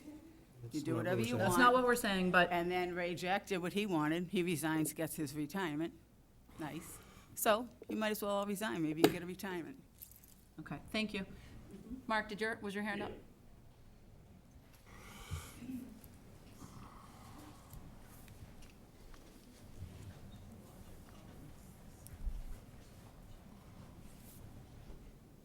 Just a couple things I didn't completely understand. Mr. Rafferty stated that we test for asbestos every 3 years, but then he went on to say that the last actual time was in 2013, and that's 7 years ago. So, I said the every 3 years, and that's when he said, so that's my mistake. I said, is it every 3 years? Because that's well, what I he went thought on it to was. indicate that the next one is in 20 2022. 22, So that's yeah. a 3-year pattern. And also, I'd like to, how does asbestos get into a pond? You mean, how would it get Well, there? the pond samples came up with, not high amounts, but they came up with asbestos in the ponds themselves. How would that get Are there? you able to speak to that, Mr. Rafferty? I mean, I think, well, I won't. That was non-detect. Was that really the answer? They I were didn't think that's what they he were, said. I asked Oh, the about sample, the oh, the two- yeah, sample. Yeah, so I didn't go to this level of detail. I looked back in the records that are available to me, there's file cabinets on it, so I went looking for past samples. I found some past samples. I believe we're supposed to sample every 3 years. I did put a request into the DEP if they've got copies of samples. We also put a request into the lab if they've got copies of past samples. So I'm trying to get as All many the past samples as were taken, but I was able to find very specific ones from 2004 and 2013, and I provided that information to you tonight for the samples I was able to find, okay? There might be a couple more, trying to get those records in my hands, all right? The other one? Didn't you say the that other there one? was asbestos in the pond samples? No, I described the detection limit for the pond samples, but we had non-detects in all of the Well, a ponds. non-detect is basically anything under 7 million, isn't it? All science is like that. If I tell you that there's no sodium, I thought you it's gave a a number of a non-detection. couple of 100,000, and I Yeah, was the just detection, curious. I gave you the detection limits. Okay. So we're And- non-detect below those detection limits. So that was the limit as opposed to an actual sampling of asbestos in a pond? I was just curious, how would it get into a pond? Well, It seemed let- like you couple of said that thi- there yeah, was. Okay, yeah, to answer your question, asbestos is a naturally occurring material. Understand. It's present in sands, okay? Again, not a lot of history about it in natural water bodies, but there has been asbestos in brake linings historically, to the extent that that was in the air. I don't know how a water body would gather or trap that. Hence, I sampled 3 different water bodies. But I did the sampling in response to a concern that the way we'd stored the pipe, that we'd somehow or other had the asbestos get from where we stored the pipe into the pond and contaminate it. So we were looking to see that that had not occurred. That's why we sampled. but the numbers you were giving us were the non-detect limits The detection detection limits, excuse me, and they were, all three samples were non-detect. Non-detects, yep. Okay. Got one more. The Seacoast samples? Now, again, these numbers, the detection limit, but didn't you say something that there was an 800 and a possible 7 million? When you were describing the sample at the end of Seacoast? Again, I described the confidence limit, so the, Just the way you described it, it sounded like Seacoast was potentially.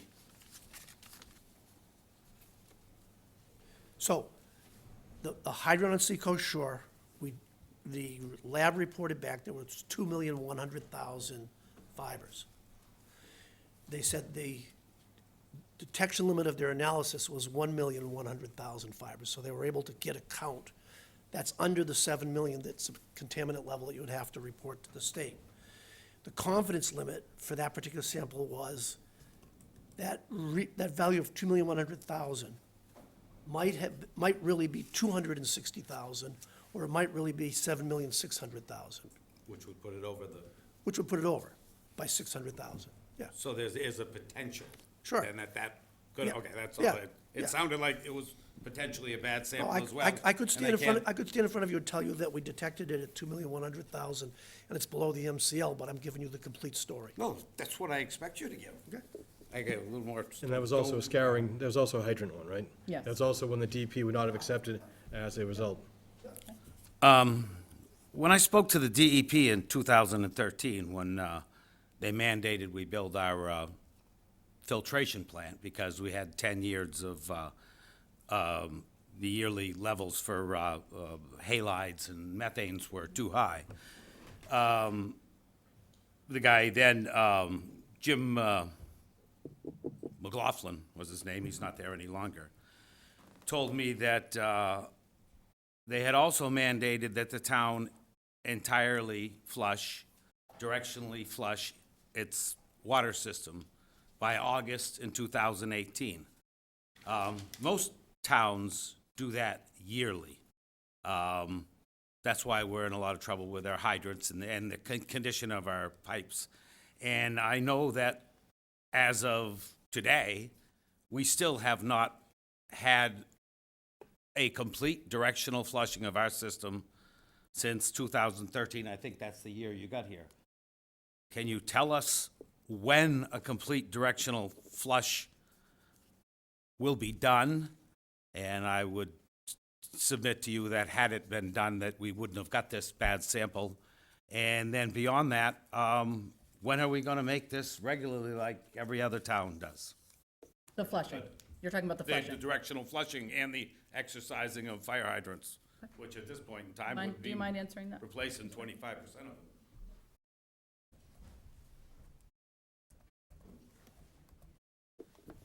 So we have been conducting a directional flushing program, 310 miles of pipe, 3,000 hydrants. It would take a lot of resources to do it all in 1 year. So we've been flushing in the spring and the fall. We don't flush in the winter because you create ice, not so good. We don't flush in the summer because of the amount of water we have available to meet the summer demand. We don't want to deplete our supplies. We have not flushed the entire system. We have flushed virtually all of the southern peninsulas.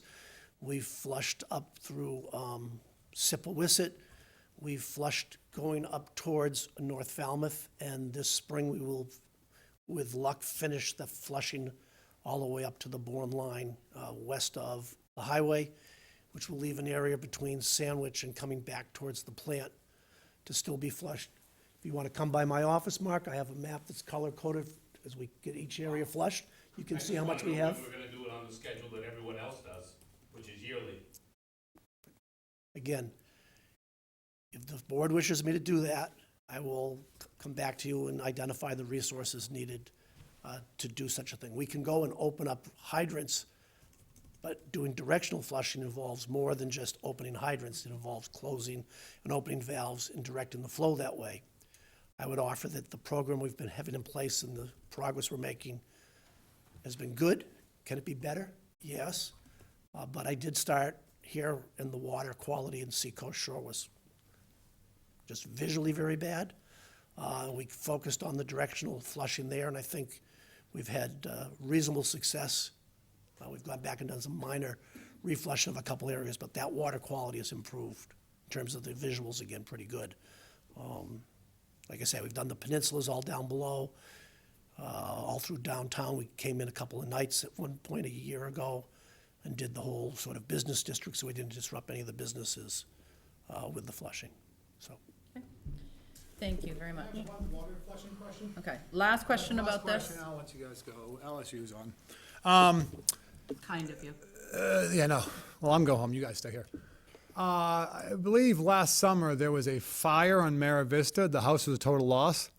And from my understanding, the fire hydrant closer to the Mara Vista home did not work. And then there was some issues with, because they get there, the hydrant doesn't work. It takes more time to, quash the fire, as it were.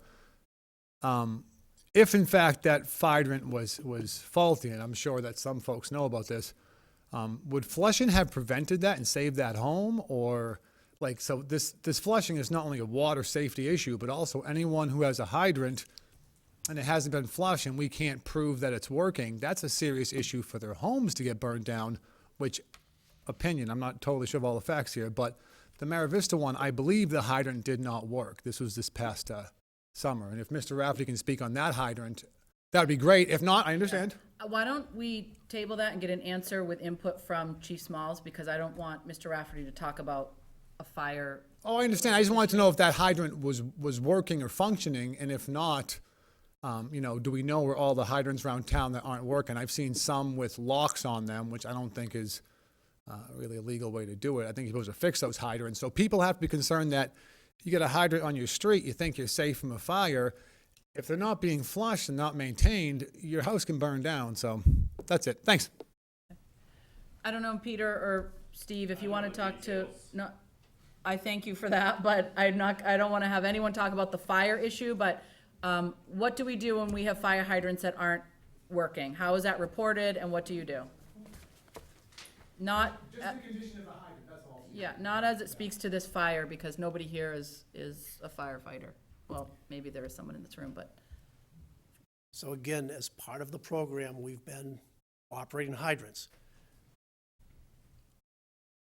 We do not have 100% of all the hydrants working, and operating the hydrants, we find hydrants that have been hit by somebody, broken off their stems, and nicely placed back on top of where they belong. When we do this work and we find a bad hydrant, we fix it. I don't have a count in front of me, but they're few and far between when we find a hydrant that doesn't work. We sometimes find threads on one of the nozzles that's got stripped or damaged, again, typically because somebody's hit it or whatever, in which case we have to back out that threaded assembly and put a new one on. If someone has a concern about the state of a hydrant near them. Yeah. They call the DPW and ask and we put them on a list, and again, that's, at this time of year, we'll go out and do some work in the morning. In the afternoon, we might go operate a couple of hydrants. I think I have 2 of them in my phone from people I ran into recently. They said, can you check the hydrant in front of my house? And I said, I'll put you on the list and we'll go check it. Okay, thank you. Can I just add one thing to that?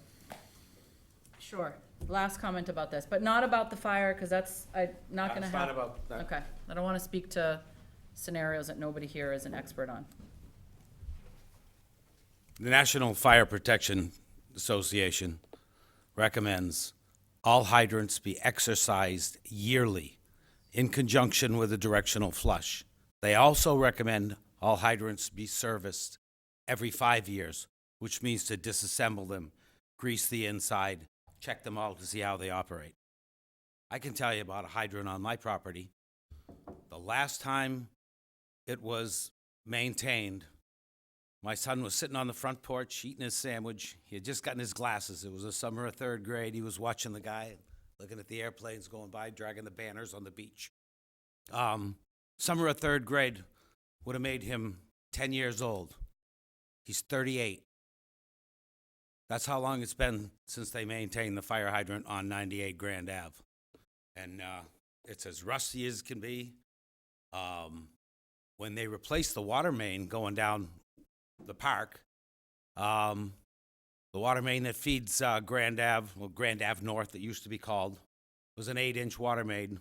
It's constricted down to about 3 inches. If I take a shower and somebody tries to get a glass of water in the house, you know the difference. You get burned.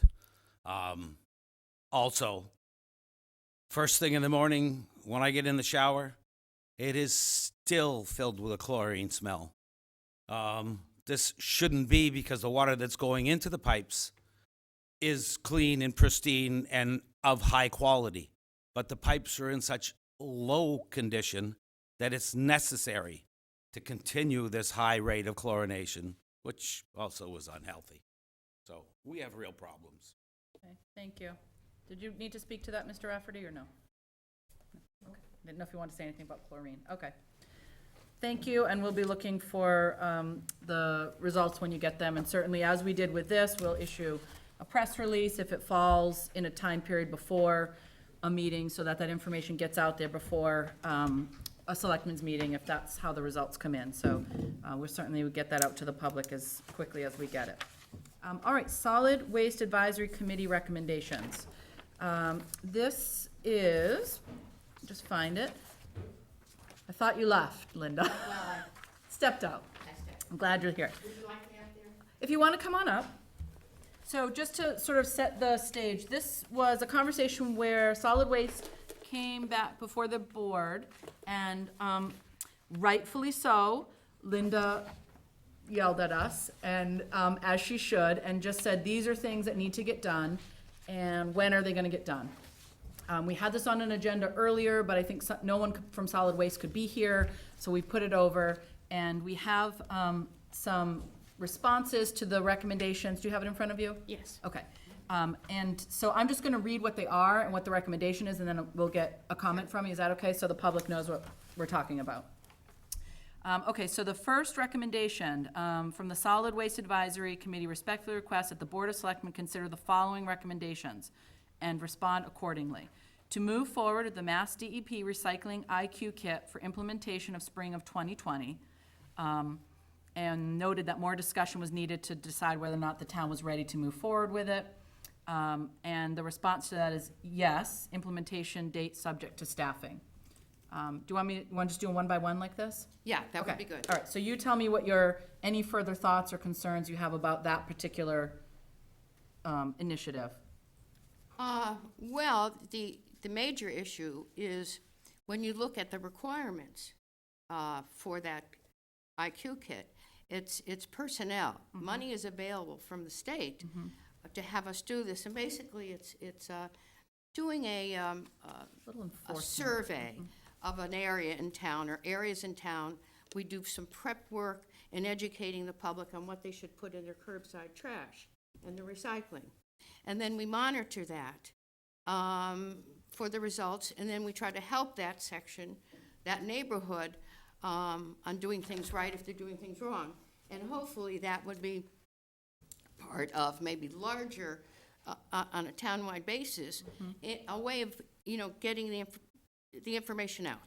But it has to, it involves Organization and organization, manpower, the staffing, gathering information, doing spreadsheets and so forth. So I think that connects with, I'm just going to skip ahead to number 9, which Yes. was a request that you've Yes. made for a long time. Yes. Because I think the two are connected. Yes. Which the request was for a solid waste manager. And that is as you know, that is a part-time position that is recommended in the 2021 budget that will go to town meeting this year. Yeah. So my thought is, and I think that's, the conversation has been, that if that is approved, once that position is filled, that's sort of a prime individual to kind of spearhead organizing this part of this IQ kit. I know it can't be done by one person, obviously, but it's kind of a go-to person for that component. Now, I have to tell you that before our committee met the early part of this month, I met with Acting Director Mr. McConerty, who shared some of this information already. And I think it's great that you people, everybody who's involved has been working on these objectives, because that's what we've been working on. And to see this headway is being made is a real positive thing. Our community is very excited about this. Obviously, it seems that it's something, the IQ kit cannot be implemented for the spring. If the feeling is that if town votes for this position, that person, Probably won't start, until maybe the fall. we but- understand it. You should know that some committee members have been doing surveys, as Yes. you know. Yes. Alan Robinson, I think Alan's here, he's been Yep. doing a lot of work I on know that. Mark, didn't you go out? and have a Mark couple- has been yeah. helping. I mean, I have to say this, the people on this committee have all stepped forward to take a part of the whole waste issue. And we are very optimistic now, as maybe we weren't 6 months ago, that we can move ahead on these things. Well, the other piece, I think, is that data that you guys have been collecting for a while now, it's not just, one-off sampling here. That's something that when we fill that position, that individual is gonna come in with that data to look at when we talk about getting ready to do the IQ and other things as well. So, we sense the frustration because Solid Waste Advisory has been kind of saying the same things for a long time and asking and recommending, and sometimes it just takes that extra incentive to get there. But we do think that there are some things here that are going to move forward, particularly if town meeting approves that particular position. All right, so I'll go through that next one. Okay. Number 2, move forward with drafting a recycling bylaw already approved of by the Board of Selectmen with possible readiness for 2020 spring town meeting. And the piece there was, yes, we'll attempt to have the bylaw drafted for inclusion in the April 2020 town meeting warrant. Okay, and we had already done work, I don't know, we met 2 years ago about this now? Well, yeah, initially. Yeah. Now, my understanding is that Assistant Town Manager, you've been working on this? Is that correct? Yeah, Peter McConerty drafted the bylaws, he sent them Okay. to me, and we've been talking about Still it. going back and forth, and you need to talk to public health. Yeah, it's, I think the biggest, in my mind anyway, and, Peter and I need to talk to Scott McGann, the health Yes. director. Yeah, health, that's what I And I think we need to dialogue with the board. I believe there are 2 ways we could do this. One is a Board of Health regulation, and the other is a town meeting bylaw. I think those are both, would have the same legal effect. So there's something just of a, sort of a political process question. Do we want to bring this to town meeting, or would we rather expedite it? And we need to involve the Board of Health in that dialogue. Yeah. They'd be and- the enforcing But agent. substantively, I don't think we have any major issues. Issues, yeah. And, certainly there are other communities who have a bylaw that's suitable for their community. And the DEP representative on the Cape, as you know, Carrie Parcell, she's always available to help with any information that you want. You just call her up, ask her. She's very knowledgeable. Yep, and we That's have her great. contact. Okay. Excellent. Number 3 is about trying to do some education, doing trash right in the schools. And it's not in our jurisdiction, but our superintendent is here. I saw her in the back. And so I won't speak for the school department, but they've already made, the stuff that they're doing with the water bottles, they're really already making a lot of strides in the schools. So, and we actually had a great set of kind of curriculum that was sent to us by Chris Macera. The last time he came, he sent a lot of educational sort of material that they have. So that's a conversation that can be had with the school department. Yeah, and one of our committee members, Amy Roth, she's taken this on, and I don't know if you've spoken with her already, but she's a go-getter in that area, and, it's just a matter of time for something to happen. And we'll just leave it at that, but that's great. Go ahead. Okay, to improve town's communication with its residents and visitors on trash and recycling through direct mailings, display ads in the print media, FCTV, and updated information on the town's website. Okay, and this says, yes, direct mailing and website updates need to assess cost effectiveness of print media ads. So I think this is one that still needs a little bit of work on it, but we had talked about sending out literature in with our regular water bill water bill, right? Well, we have, Mr. McConerty, you know, we've worked on Yes. a flyer for the town that should be in a mailing, I hope, in the spring. And when that comes out, we want to do a whole promotional kind of thing with other media, FCTV and the papers, and even through the schools, whatever we can access, so that it becomes, everyone notices and pays attention to this flyer that they're gonna receive, which they can put right up where they do their trash, or on the refrigerator door, or, you know, the message is important and needs to be repeated.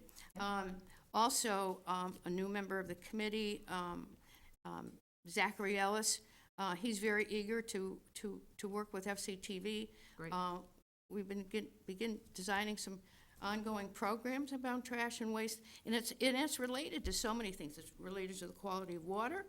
You know, if we don't do trash right, it could contaminate our water. Energy, I mean, there are infinite possibilities.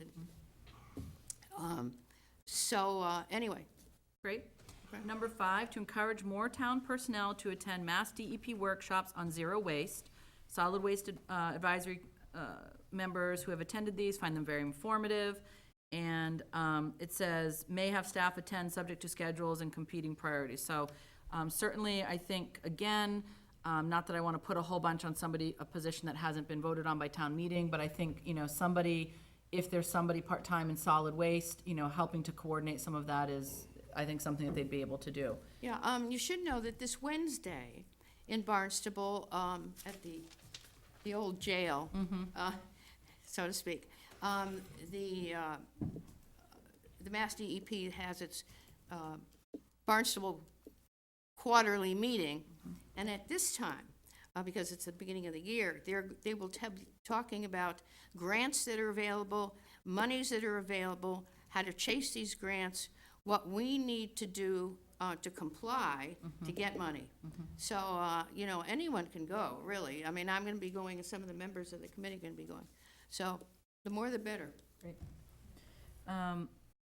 Okay, let's see. To prepare for 2022 contract for municipal solid waste pickup. Sorry, I thought I was gonna sneeze, but, yes, okay, so basically to prepare for that, begin review discussions in spring of 2020. Yes, town staff will evaluate these issues as part of the negotiation or bid of a new residential curbside contract. Some of the policy issues are appropriate for discussion with solid waste advisory and board of selectmen. Negotiation of price and terms, obviously, we can't do that in an open session. Correct.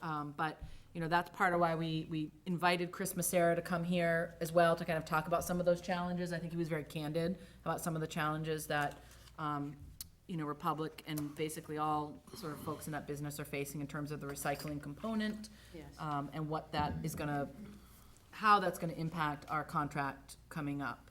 So those certainly, those conversations continue, and to the extent that we can, you know, do so, to involve solid waste in that conversation. Two things on that. We talk a lot about recycling bins. We need better recycling bins, and how that can play out in the contract. There are different ways to do that. I know Mr. McConerty knows, you know, some of those details, but there may be a way to acquire those and have the town defray some of the expenses. Let's see, the other thing is, in doing contracts, and I know it may be down here somewhere, but it's not just, you know, contracts with curbside. I mean, it's basically curbside, it's municipal. But one of the suggestions that had come up was that all the contracts with anyone who carries any kind of waste, whether it be metal, recyclables, and so forth, be looked at.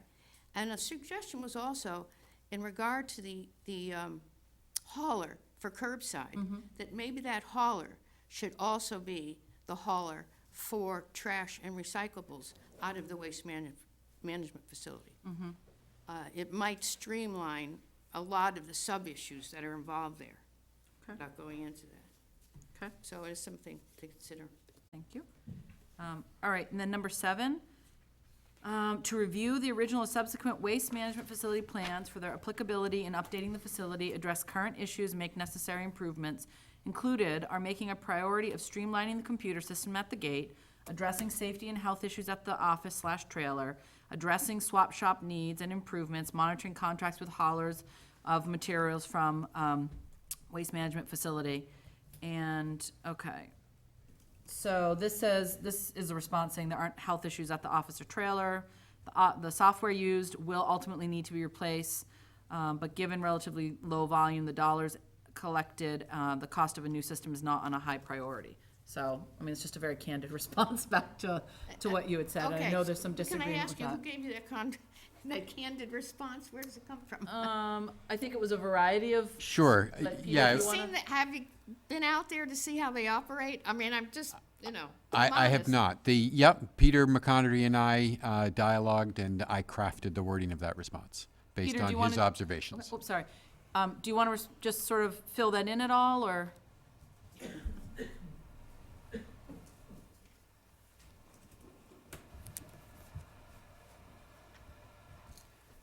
Yes, what we're looking to do is, it's the waste management facility, there's funds from the waste management facility, it's been in a fund for many years, and there's multiple projects that need to happen up there. The software system could be one of them, but we have other structural items that need to be done up there. First off, one of them is a tipping wall, or not the tipping wall, but the wall where the dumpsters lean up into. Yeah. That needs to be completed over again. And another one is they're in basically a trailer up there. We're looking to get a trailer into a building, like one of those steel Morton buildings up there. And then the original plan back in 14 had all these items, and the software system was part of it, but it was part of, once everything moved into that bigger building, that would be looking at that. Yeah, so what you're saying is there's significant plans Right. overall for changing the structure that people are working out of. There And then some other major repairs to the facility that are gonna take priority. In the whole complex, yes. Yeah. So the software system that's up there was created in-house through our in-house staff. And it worked at the time, and it works, but there are other software systems out there that are more of a CAN system that would work when you get upgrades, that it just automatically upgrades, so you're not going back and rewriting the whole program. So if we do go into a software program like that, I'd like to work with IT, but to have a program that works, that as the software updates come in, they're automatic. There's more technology out there than that. I believe that system was done in 2011, 2012. So Great, thank it's you. a number of years old. So in other words, I think, you're hearing that he recognizes that but he's got his priority of sort of, yeah. There is this wall that needs to be in, Yeah. and it's very obvious, and it also takes time. Oh, yeah, we've been going back and forth, so. Peter's very good about getting right back to. And Ruth Brazier, who's, she's taken this on, the facility. I mean, she's got a list, and she knows every square inch of the place. Yes, she does. So she's been a real help. Okay, and the last one, to add to the packet of information given to individuals and organizations when securing permission to use public spaces for events, beach weddings, et cetera, a waste and recycling plan. And that's just, yes, we're going to do that. That's the answer to that. Well, and some of us have started working on that already. Mark has sort of taken some of that on, in addition to some other issues, and if we could work with, somebody from Manage It, it's really easy. It's a no-brainer to put something I together. think it's an easy thing But that when it's people really, come and apply for a permit, it's part of what they get as the conditions of that permit. Right, and we Yeah. will also need to be looking at that to address the single-use plastic ban. The time is good because Yeah. we have a significant change anyway. So the answer to that was yes. And then the last piece, we've already talked about it, appoint a solid waste manager, and it is in the town manager's recommended budget for 2021 We for are part-time. so happy. We feel we're going into this year with making some changes that are a plus for the community, and it's Well, good. And I have to You tell. guys advocated really, you guys have been saying the same thing for a long time and backing it up with just a lot of Yeah, but hard work. also, I have to commend Mr. McConerty for all the work he's done, and also the outreach to Republic and others who have been very supportive, and the state, you know. So we have this interfacing of people who know stuff that, you know, want to get things done. So we're pleased. So, Excellent. not total. Don't worry, Don't worry, I'll find we something. won't take it for The granted. committee will find something. Thank you very much, thank you. Okay. Can I just add one little? Yeah. I think the biggest message we need to send to people is stop putting plastic bags into the recycling. I just wish Linda would say that. Yeah, well, She said, that's. don't put plastic bags into recycling. I just- And that's With why the I'm 100%, here. I mean, thank we've you. said it 1,000 times, but we've been doing, Alan's been doing the majority of it. But surprisingly, although, you know, we have had loads rejected, as you know, but surprisingly, the recycling rate in this town and the people are, I don't know, what would you say, it runs about 70%? Somewhere in that neighborhood? So far from our 8 surveys. I mean, and if we could just stop with the plastic bags, and the biggest offender is the people who drink a lot of bottled water.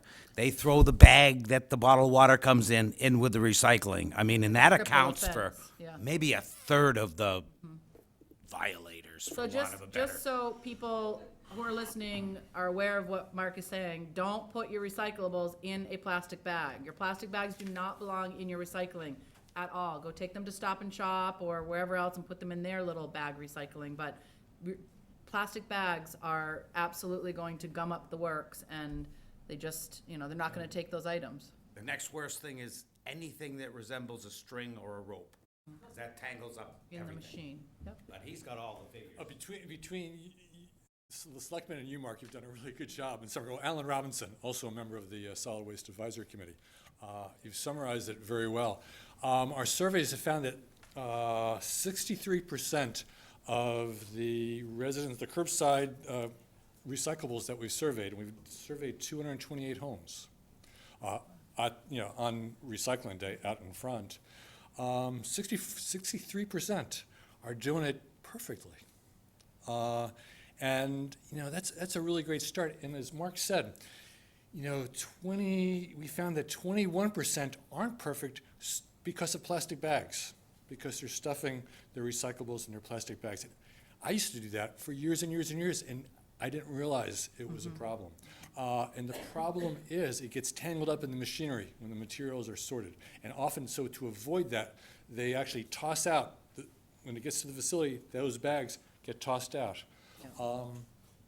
So the difference between 64% And 80-something percent is just those a few plastic bags. And people are, you know, we're really, really close. And we That's think with those impressive. communications, a really systematic communication system, and continuing to monitor to see our progress, you know, we could be the best community in the entire Commonwealth of Massachusetts. That's significant. Thank you, That's- and thank you. and that's our for- goal. Yeah, thank you, and thanks to you for folks to really go out and be kind of boots on the ground to look at these things, so we actually have data, and we're not just guessing, because I think a lot of us would have thought it was probably less than that, would have been a bit more pessimistic. So, thank Someday you. we need a national standard for recycling, because people come from other states to visit here, and the rules may be different. Yeah. So, thank you very much. All right, we have vote to adopt the FY 2021 budget and submit it to Finance Committee. We reviewed the budget at our last meeting. We asked questions. Are there any further questions or concerns to direct to Mrs. Mullen? Just the same one I mentioned last time, that I'd love to see the police budget increased. I'm not saying we want to change it right now, but making a plan to have that base pay for police increased so that we attract more officers, just But- for future planning. Okay, but for this 2021, any questions or recommendations? I guess I would like to get feedback from the town manager. Do you feel like there's room, if you go into your collective bargaining, is there room for increases there? How would that work if we don't put something into the budget now, if you decided later that you do want to increase that base pay? Which year are we now in for our collective bargaining, please? 2022 already? I think we're through 22, are we not, Peter, with, We're One of our settlements? We're settled with sergeants through FY '22, and the lieutenants and patrol are settled through FY '20. So our mechanism, when we go into collective bargaining, we routinely monitor the market to affirm that our pay remains competitive. And I think as of our most recent process with patrolmen, we're confident that we do have a competitive rate of pay. That is not a barrier, we feel. I know I won't pretend to speak for Chief Dunn, but I know that the next time he comes before the board, I suspect he will comment similarly, that there are other barriers to effectively recruiting police officers. Part of it is a complex and onerous civil service system that we are part of. We also have a significant opportunity for supplemental pay through a detail system that's available to police, not available to most other bargaining units. And some officers avail themselves of that, but not all. That is discretionary, of course. But for those officers that do participate, we know from experience it can be a very significant source of additional income for those who care to consider it. But all officers are free to sign up for that as they choose to manage their time off duty to take advantage of it. So as we embark on our next process, we will automatically be determining whether our pay is competitive and what we need to do to maintain a competitive rate. But we hope to bring forward some other proposals that we think will help to alleviate some of the barriers. For instance, civil service, which we've talked about, as I know with members of the board. We are anticipating bringing forward potentially a bylaw which, if the board so concurs, could go to town meeting to, with town meeting vote, to remove the town from the civil service system, speed up that process, and from what we have heard anecdotally and by experience from potential candidates, might open doors for some individuals who have been put off by the civil service system, do not want to participate in it, but nonetheless are interested in becoming public safety officers, whether it be police or fire. But in this case, we're focusing on police, of course. Good point. And I guess if we really want to follow Mr. Brown's suggestion, to increase the budget now before we've gone to bargaining wouldn't be the best bargaining strategy. But if after bargaining we want to increase the budget, we could do that in the September budget, fall town meeting to supplement the current fiscal year 2020 budget. Certainly, that's correct. That's always available.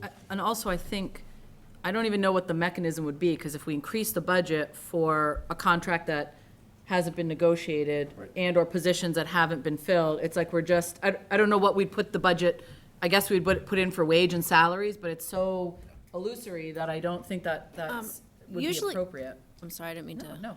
Usually we establish a wage pattern, right? So the wage pattern goes across a lot of the other unions. We do have a set aside for that.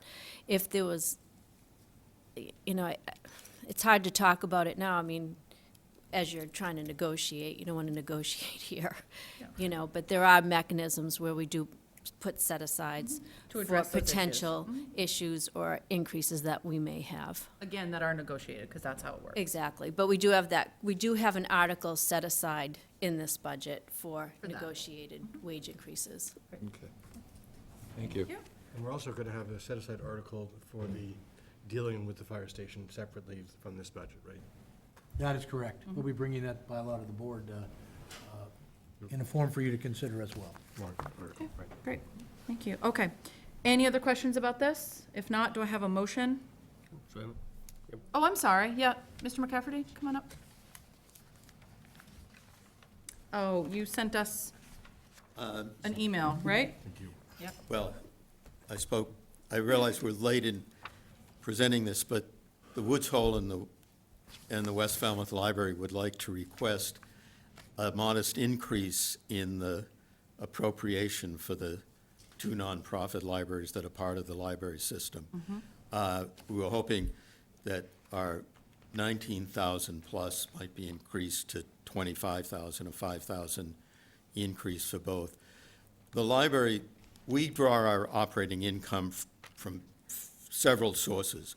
A draw on our endowment, an annual fundraising appeal, bequests, fundraising events, rental of facilities. And we have an ongoing strategic plan to each year try to increase and strengthen the income from those to support an expansion of the collection, and particularly continuing to work on improving program offerings which serve a wider area than just each of the Woods Hole or West Falmouth. And particularly in our case, we want to take full advantage of the $3 million worth of improvements we'll made to the library. So as we try to improve our income from all sources, we would like to also expect some increase in the town's support. Which in West Falmouth Library, and I think Woods Hole is a similar budget, represents about 8% of our operating income. So as the budget necessarily grows, both because of inflation, but more importantly for better services, with hope that the town's level of support could be sustained over, the next several years by I ask this that you increase. formally introduce yourselves. Sorry.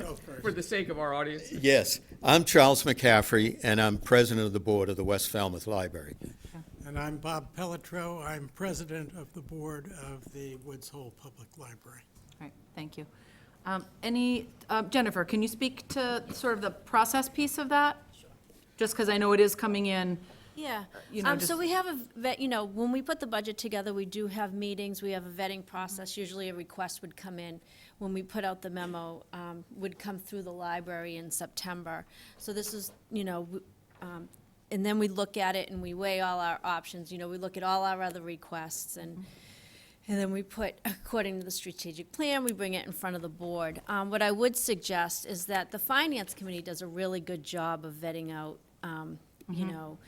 really looking at the budget and asking questions. And so since we didn't have A request. And we didn't really have a chance to sit down and discuss it and get some more information, I would recommend adopting the budget the way it is right now, but then going through the Finance Committee and contacting the chair, and then through the library vetting process, they can, discuss it with these two gentlemen, and they can make a recommendation. That's how sometimes we do handle other last-minute sort of requests. We, as you know, comes through the Finance Committee, but they do a really good job of looking at all that, which they And- would have to do anyways. And the Finance Committee actually in the past the Finance Committee, Steve Angelo is the reason why his request and the Finance Committee support is the reason why the Falmouth Public Library is open on Sundays, because there was a request for $25,000.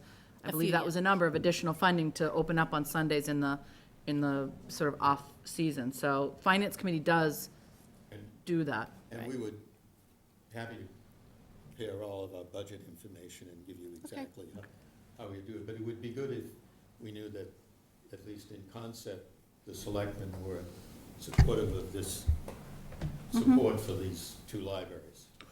And what, can you just tell us a number again that you were looking for? We were looking for, we currently get, I think, 19, yep. 19,700 and something. 313. We would like to raise it to 25,000.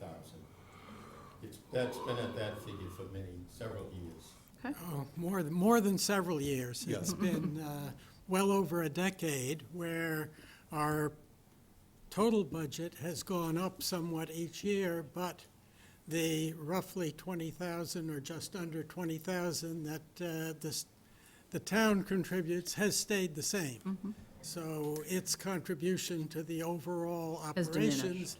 declines. This And one we'd was like, about we'd like to 3,000 10 correct years that. ago. Yeah, it was. It's Yeah. been raised since I arrived. Dan Shear And also, raised it. increase of almost $6,000 is certainly not in percentages that anybody else is dealing with, so. Well, I You think mean, it's, sorry, you're saying in the sense of the percentage compared to the amount? Right. Yeah. I certainly would like to see this request go through the vetting process of the library board itself, and then also through the Finance Committee. I'm certainly open to it, so I don't want to just rule Does this it go to out. the, does this go to the public, to the library, or is this actually a little bit separate from the library? Because- Actually, I thought the library, the Falmouth Library was a pass-through arrangement. Been setting up the budget. I mean, I don't know why Yes, we're hearing about this now as if you opposed to. Yeah, if you recall several years ago, it was right around when I started, it used to be separate line items, but what we did is, we increased it, around 5 or 6 years ago, and then we put it into the library line item budget, because it's just like, this gentleman said, it is a pass-through. So, that's really how it's set up, so any requests would either come directly to us, or to the town manager, and we'd have a discussion, or it would go through the library. I mean, I was go ahead. thinking perhaps, think of this as a catch-up, and then maybe we should actually submit a suggested budget with modest increases on a regular basis, so that it's evaluated the same way that most other line items would. Well, this is, I don't want to have the discussion here, but it is a private library, and if, it really is a policy, if we're going to fund the private libraries and give them increases like we do the regular library, that hasn't been something that we've done in the past, but it really is a policy decision as we fight for all the other parts of our services. As you know, we're looking at, other areas of increases. And once we have a balanced budget with revenues and expenditures, sometimes if we're going to increase one area, we have to find it somewhere else. But if it's something again, I hate to keep saying this, but if it's a policy of the board that might want to take up at their strategic planning session on how to fund the private libraries, it would be a great discussion. Yep, Sue? That being said, I think this request, as you suggested at the beginning, in going to the Finance Committee would make sense, since there was an increase in the main library funding, then it seems to be that it would make sense going forward that these all be considered at the same time. So going to the Finance Committee makes a lot of sense. And they'll, That, and we'll present a more carefully prepared proposal. oh, no, I wouldn't critique your proposal. I just think the process component of it. Timing. Yeah, the timing of it would then be, and, Finance Committee, as everyone knows, they really go through it, and they vet each thing, and they ask the questions, and so I would definitely reach out to the chair, and just let him know that whomever is doing that department now for Finance Committee, that's, that you want to be able to talk to them and present to them. But I think everybody on this board recognizes the, the value of those two libraries and the services that they provide, so. Thank you. Thank you. Okay, we have, So we still need to approve oh, I'm sorry, yep. the budget as I presented. didn't even know what that was germane to at that end of that. All right, the 2021 budget. Anything else? No, I move that we approve this budget and that it be passed on to the Finance Committee. Do you have a second? Second? All those in favor? Aye. Great, thank you. Thank you. Thank you. Okay. We have our committee report from Affirmative Action, and I think you have almost everybody here. I saw that, We've lost a few. I know, well, the hour grows late, and No, right. 7:30 never means 7:30. and- 7:30 doesn't mean 7:40 or 8. No. I'm Joanne Treisman, Precinct 2. I'm co-chair of the Affirmative Action Diversity Committee. Patricia Oshman. Welcome. Don't know my Patricia. Co-chair. Co-chair. Okay. We were here Then June, we have here, well, should we introduce our entire audience? Yeah, just tell you who you have from the Dave, board. if you were at the meeting tonight, if you're part of the committee, and, everyone can be seen. We were here last June 3rd, and Diane gave us a note just last week, could we come tonight? So it's been a quick turnaround to get ready to do this, give you a little report on our last 6 months. I will say that we had about 15 members, or 15 people at our meeting tonight. It looked full. We have a committee of 5, and then we have wonderful representation from the school committee. And Joanie Santa wasn't here tonight, but Joan and Dr. Durr. And we have the public who comes. So we really have a lot of input. And there's a lot going on in our community. So some of our activities since December, or since June, We got involved in the July 5th reading of Frederick Douglass's speech for Cape Verdean Day. We've been very involved. Barbara Burgos has gotten some grants to bring those kinds of programs to us here in our community and is working toward the museum. Cape At the Cod, Emerald Cape House. Verdean. Museum. Emerald House. Central Culture. And Cultural Center, right. That's in the works.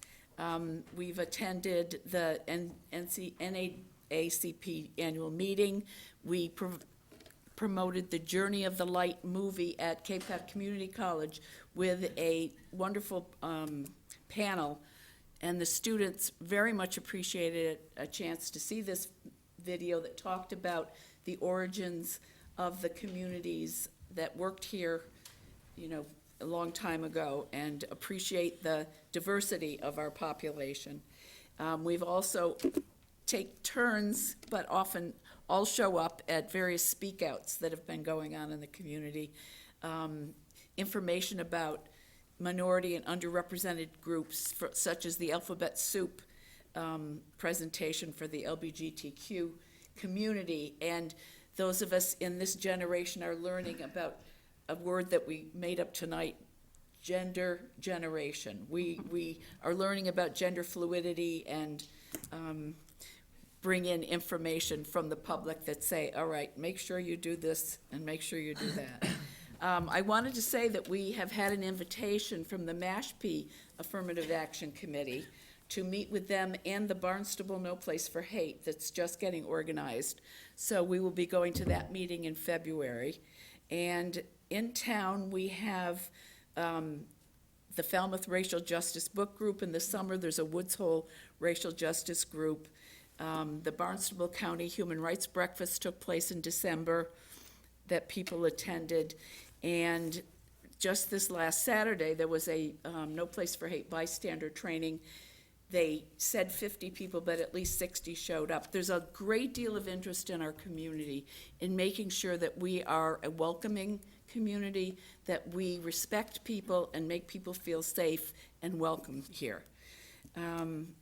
We have a student member who is a sophomore at Sturgis, and she sits in on our meetings. We tried for a junior, but we're very happy to have a sophomore who'll be with us. You get her for longer. Yes, It's even we'll better. get her for longer, right, absolutely. And so the next thing going on is the Listen Up community meeting with the Falmouth High School that is with the school committee and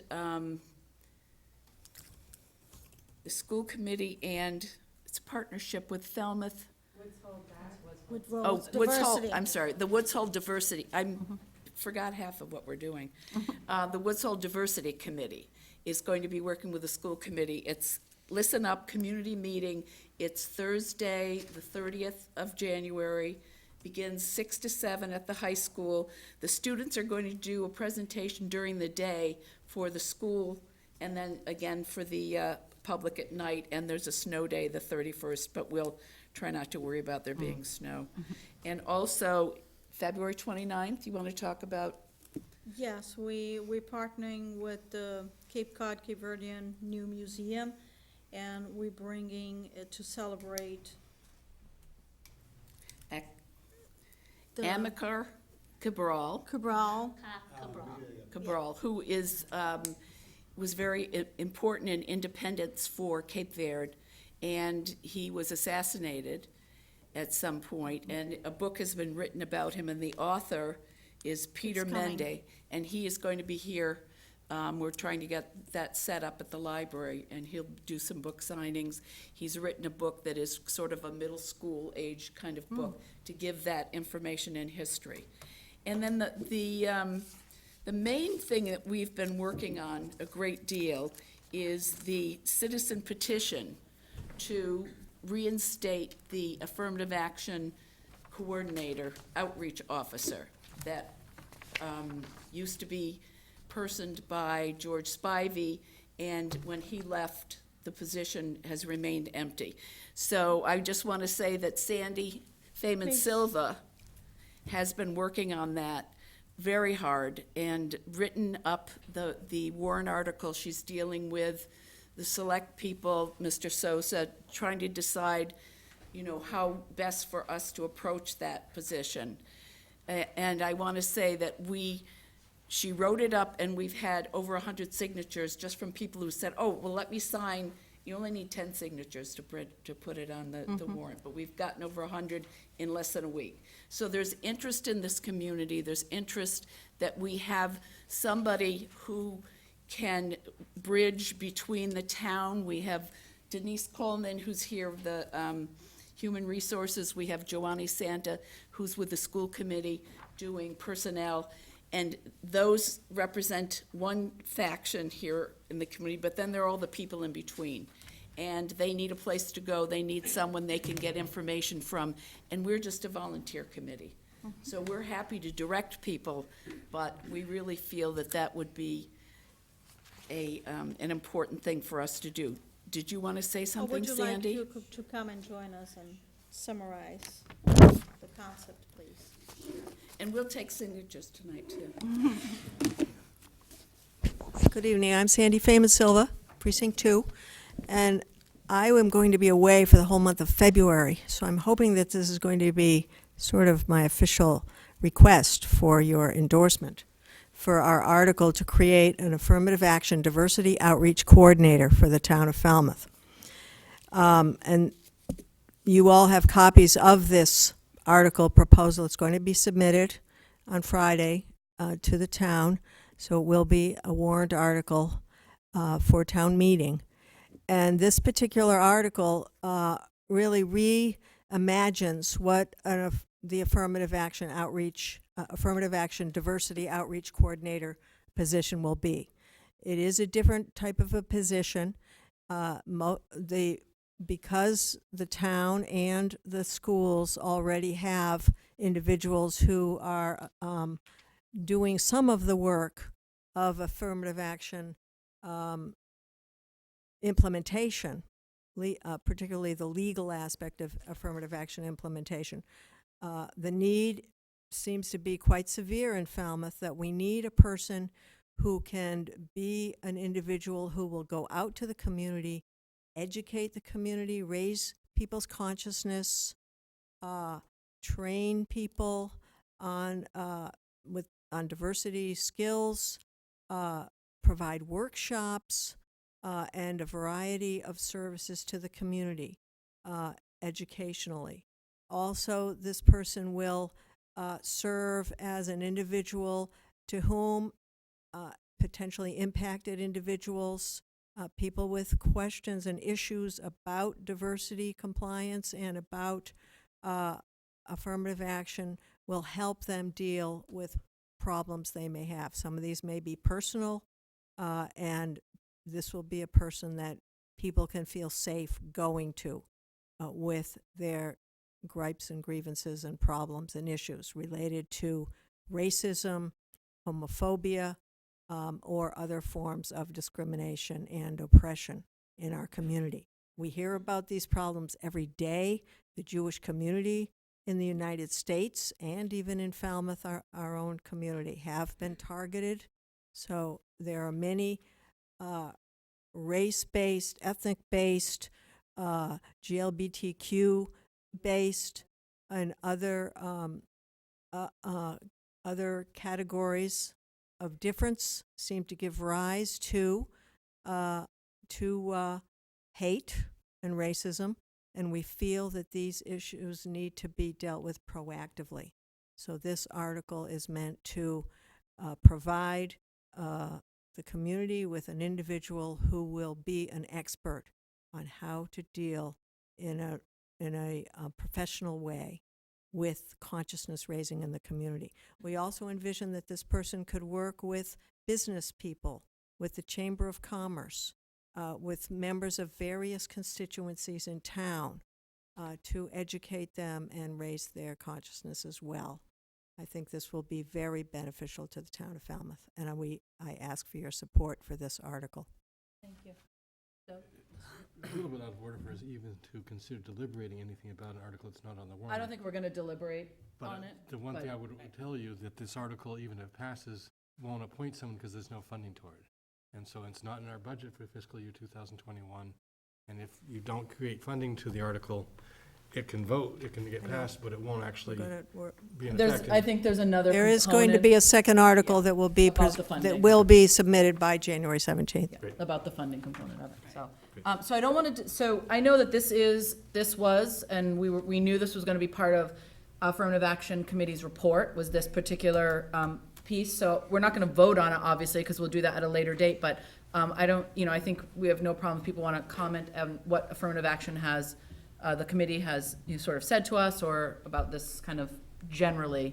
I will just say this, that this conversation, which has been a big part of Affirmative Action Committee's conversation over the last several years, is one that I think has gone on, I don't know, I think I had conversations on it when I was on Finance Committee about this, and I would just say that, I was really lucky to come up in the Falmouth school system when Dr. Spivey was in this role, and he was a tremendous, he's just a unique force of nature in the way he does things. He's that sort of gentle pressure that really made a difference in, I think, in the school system. And I can say that I, as a mother of 2 children of color, their experience, well, my daughter's only 4, so she's not there, but my son's experience, and this is certainly before our current superintendent's tenure, but was very different than what I remember in terms of some of the exposure to curriculum, events, education around diversity, around racism, around the important sort of roles and the history that people of color or other, historically marginalized populations played. So I think there, just from anecdotally from what I've seen, there has been a change. So I want to thank Affirmative Action Committee and Sandy, who's been working with them I know you did a lot of work. You worked on your mission statement, and we heard that when you came last time. Right. And that was a long process because it really was, that committee and Mr. Spivey's position really came out of a lawsuit. Right. And when you start something from a lawsuit, it's very different than when you are many years later. And so, I think that the Affirmative Action Committee has worked Affirmative Action Diversity Committee has worked very hard to think about what that committee's role is, and have that conversation. And I know this is kind of an extension of really conversations you guys have been having for a long time in that committee, so. And I sent Diane files of the diversity and inclusion report from Woods Hole. It's in our, You've had yep, a we have chance it, to see wonderful. it. Mhm. And I just sort of want to quote the last recommendation by the consultant that they hired. I saw someone from Woods Hole from the scientific institutions, and I was talking about our article, and he said, oh, well, we already did that. We already paid the consultant.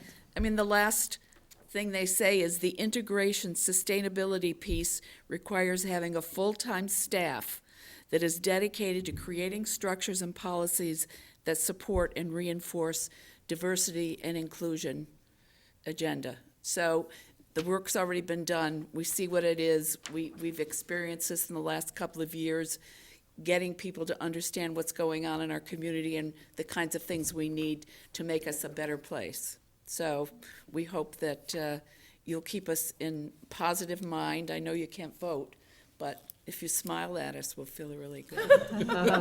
Even Mr. Sousa's smiling at us.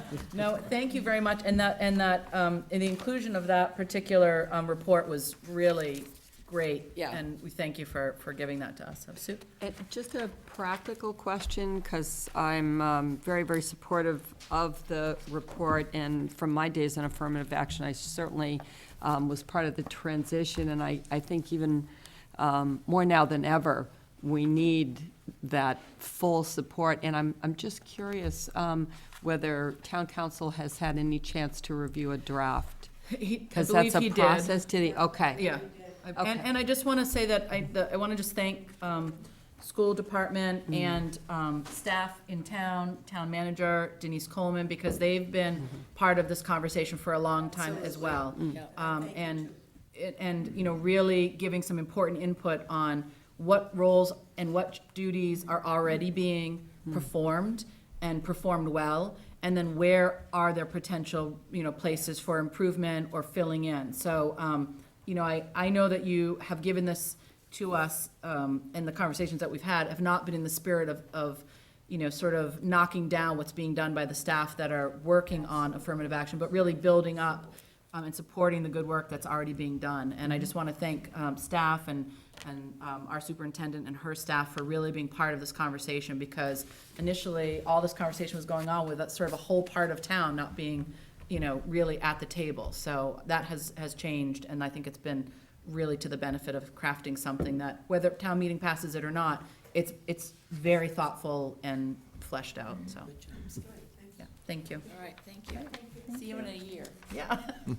Yes, that's right, you're good for a year now.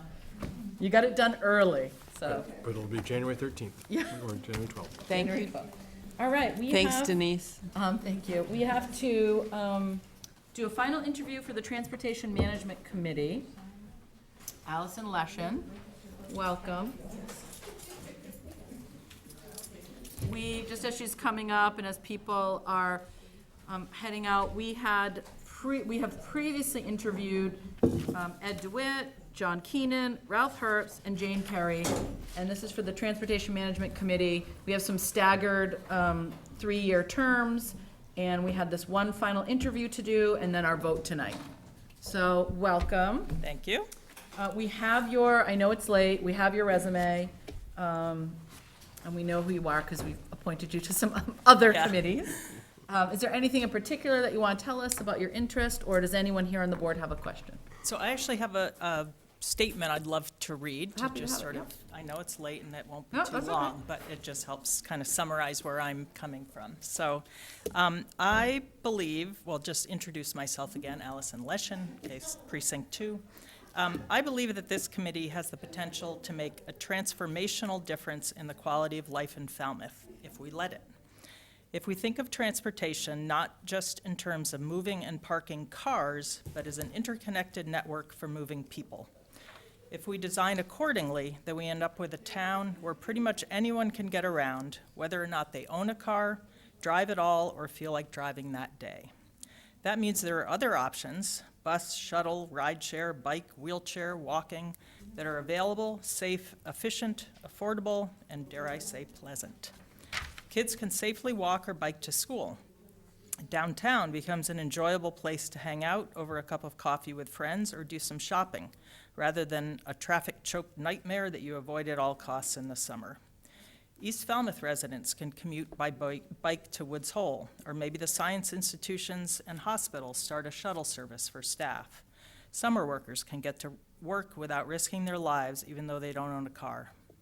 Wheelchair users can get around town on public transport or on smooth, clear sidewalks with no telephone poles in the middle. Older people can get to the new senior center, even if they don't drive. Wayfinding is clear and guides different users on different appropriate routes. Falmouth fits seamlessly into regional transportation, enabling easy travel between the Vineyard, Falmouth, Down Cape, Boston, Providence, the airports, etc. With all those people moving in ways other than cars, traffic congestion eases. Customers can actually get to and patronize businesses rather than sitting in traffic or circling for a parking space and giving up. Many of these concepts are captured in the LCP, the Local Comprehensive Plan, Transportation chapter. They also form the basis of the Complete Streets policy, which you recently approved. This is our chance to start making them a reality. Will this happen all at once? Of course not. But if this vision is our guide for every significant decision we make about transportation planning, road improvement, and new development, if we actually carry out these principles in every project, over time we can create this future. All across Europe and increasingly in the US, cities and towns have made a conscious decision to switch from dominance by cars to planning for people moving by public transport, walking, and biking. They now enjoy worldwide reputations as thriving, vibrant, healthy, and enjoyable places to live and visit, places Americans fed up with car culture move to. For this committee to be effective in helping realize this vision, I think there are several things that need to happen. I'm taking lessons learned from my time as chair of the Route 28 Citizens Advisory Committee, and frankly, by observing the frustrations of other committees when some of these things don't happen. Number one, recognition by the Board of Selectmen that this committee plays an essential role whose input is valued and should be automatically and mandatorily included from the beginning in any planning board or DPW meetings or plans that could affect movement of people. That means the chair will be notified and the committee invited to participate.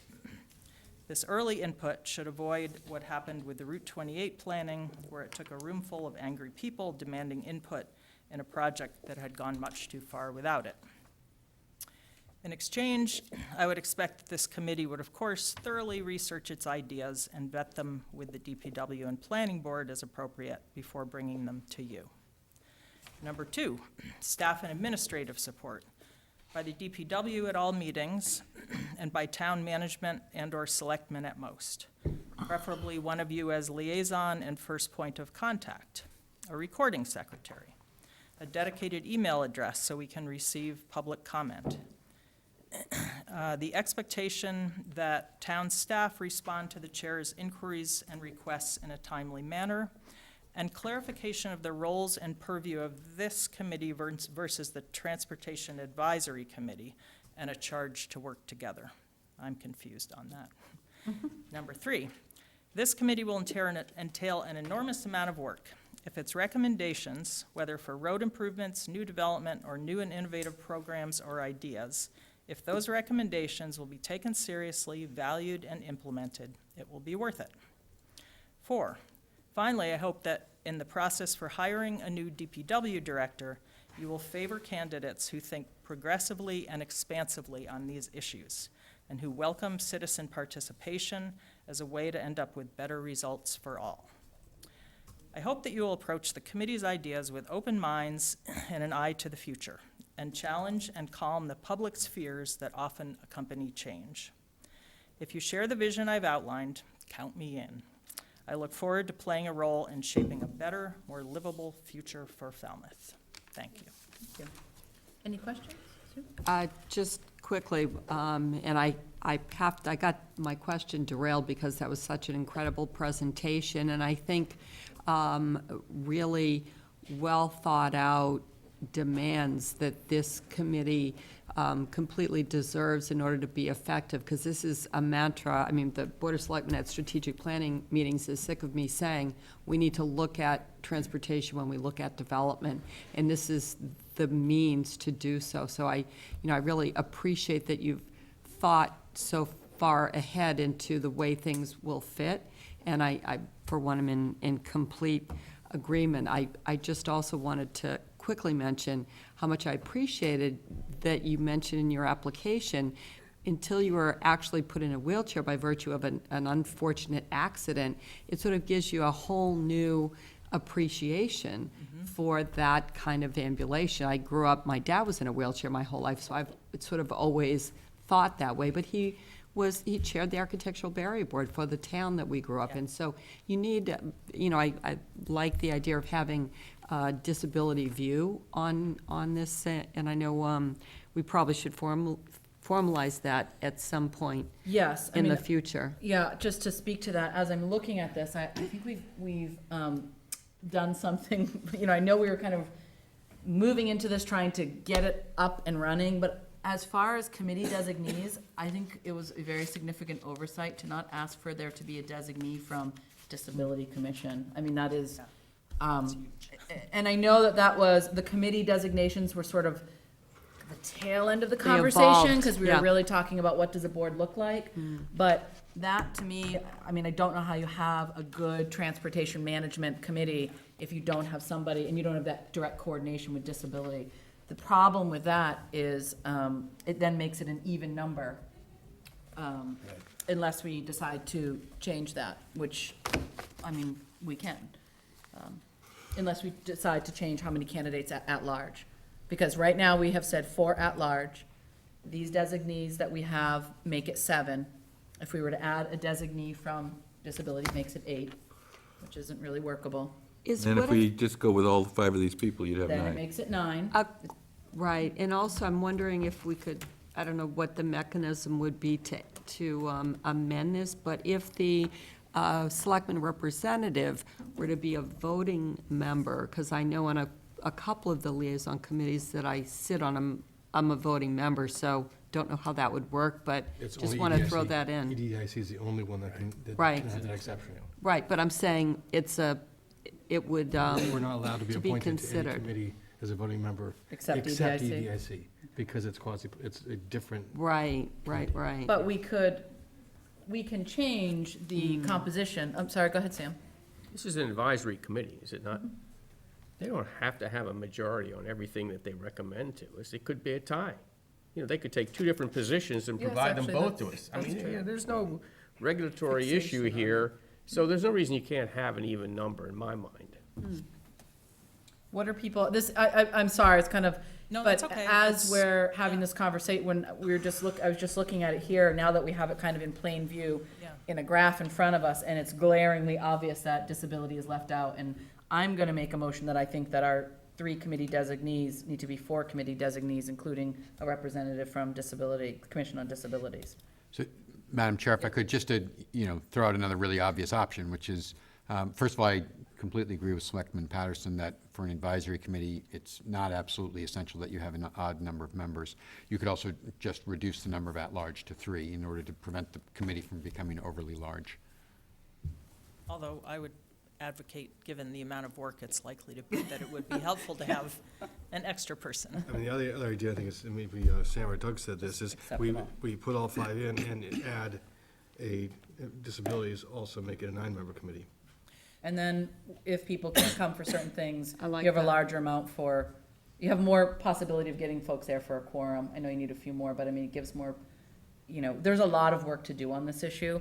I think that's we only have one extra at large right now. Right. And every single one of the folks who've applied, I'll just speak for myself, but every single one of them really bring a really important perspective, It makes and- my vote much easier. Yes. No, it's, just clarify for me, Kathleen, who interviewed previously, she was not officially. No, Jane Perry. Oh, She's is not that a Jane? member of the Commission on Disability. Right. Oh, okay. She has a disability, but is, she's not a right. member of Okay, that. She somehow I used to thought be. she was, and she But was- my okay. point is, I mean, yes, we should have the voice of someone who is from a community, sort of, that is able to speak to it. But more importantly, we should have that connection with our own commission, so that there's that direct line of communication. So we're talking about municipal projects, we have someone able to say, the commission has weighed in addition to any representative that might be speaking from their own experience. Is there any chance, I was actually surprised when I saw this list, that historical was on there. Is there any chance that we actually meant that to be disabilities? I think we took it, is that from the old charge? Do you know, Mr. Suso or Mr. Johnson? We have the old charge attached. I I saw it believe, someplace. Did it I come believe that from, was consciously requested by the board. Okay. must have been very late. can double Nothing check. against historical commission, of course.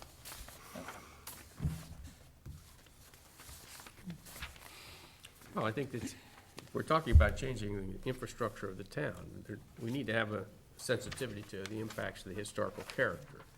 So I think, I can see how you could argue that you would like some representative from that committee. But what they really look at is materials and design and. This one was in our packet, but then I couldn't find it. It was indeed, I'm looking for it as well. So I guess I don't want to rescind sort of our request for historical commission, because I think they're already planning on, does it say it in the old one? Not yet appointed, though. It does in the Then old I would move that we add, we stay with, representative. I guess what am I suggesting now? That we go with 9 and we increase the committee to 5 at-large and 4 committee designees, adding the disabilities. Commission Commission. on Disabilities. As a, Another designee. I'll second that. okay, all those in favor? Aye. Great, thank you. So then all we need to decide are the term limits for the at-large candidates. So, You don't need me up here, do you? no, you, Yeah. thank you very I'm much. happy to stay, but- So our slate of candidates, that we've noted they're gonna be 5 at large, and these are the slate of candidates. Edward DeWitt, John Keenan, Ralph Herbst, Jane Perry, and Allison Leshin. So I would suggest one for 2020, two for 2021, and for 2022. Okay, So you only want one just- has to come back in 6 months. okay. Do you want to, do you have That was the anyone only in advice I particular? was given. I would like to say the longer serving, I'd like to nominate Allison Leshin and Ed DeWitt for the longer terms. Okay. Great Second. continuity. 2022? Right, So terms ending, what was it, 6/30/22? yep. Right. For Ed DeWitt and Allison Leshin. I have a motion, I have a second, all those in favor? Aye. And then, for, 2021, I would move John Keenan and Jane Perry. okay, Second? all those in favor? Aye. And for the term ending June 30th, 2020, Ralph Herbst. Second? Aye, second. All those in favor? Aye. Jumping Great. ahead. Thank you. Thank you. Great. All right. And so we'll Madam just. Chair, one Sure. other item, if I may. The board mentioned that, of course, your old charge is stale, and that the board might want to update that in a dynamic way. Would you care to have us bring some suggestions That'd be great. to, one of your next couple meetings, and for the board to tweak this mission statement? I think that'd be great. I would like Happy to do that. And I would like to invite the committee to be here for our discussion about that. I was going to say the same thing. Yeah. Sounds good. Maybe, could you forward your statement to us? Because I think that had some good, Sure. some sort of food for thought for that. Can I ask a sort of a process and scheduling question, because I am actually going to be away for 3 weeks of February and probably a couple weeks of March. I don't know what the timeline is for actually getting this started and the first meeting. Yesterday. Tomorrow night. No, we'll have to, at an upcoming meeting, We're we're waiting for the gonna. members yet. Yes, we don't have an appointment until February from Historical Commission, and we'll need a representative from Commission on Disability. Okay. And then we're gonna need to retweak the mission, so I think you'll be, I'll be okay, probably. Okay, Good. great. Enjoy your vacation. it's probably work, but, thank you very much. Could I Yes. also make another note?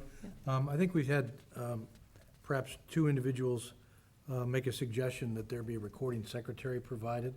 I just wanted to just remind the board, we've done that traditionally for regulatory boards, but the dozens and dozens of committees that we have, not practical. we have asked, and the Route 28 committee was a good example, for them to provide a recording secretary among their group, and that seems to have worked well. We certainly coordinated and worked with staff and selectmen liaison. I just want to note that for the record, so that if the board decides to have a policy change and move to committees that are not regulatory, that you'd be aware of it.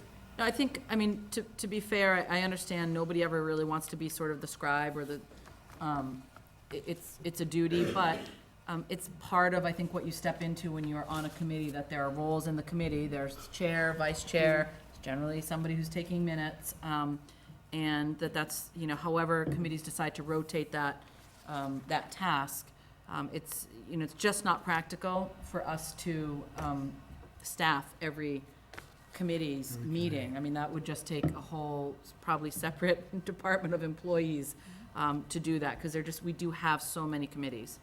So I understand it's the kind of the job that no one generally likes to do, but it's, kind of part and parcel with that. Next time, I'll make that a question in the interview process. Yeah. Are you willing to be secretary? All right, thank you. Okay, we have approved 2020 annual license renewal, secondhand auto dealer, Excel Auto Repair and Sales, 94 East Falmouth Highway. M&N Auto Mall Incorporated, 20A Village Common Drive, thank you for coming. And Falmouth Auto Works, 151 Worcester Court. Move Motion approval? to, second. All those in favor? Aye.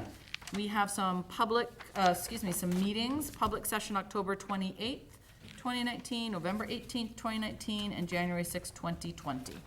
Any concerns or corrections in those? I read them, and I found them to be essentially correct, and so I move approval and release to the public.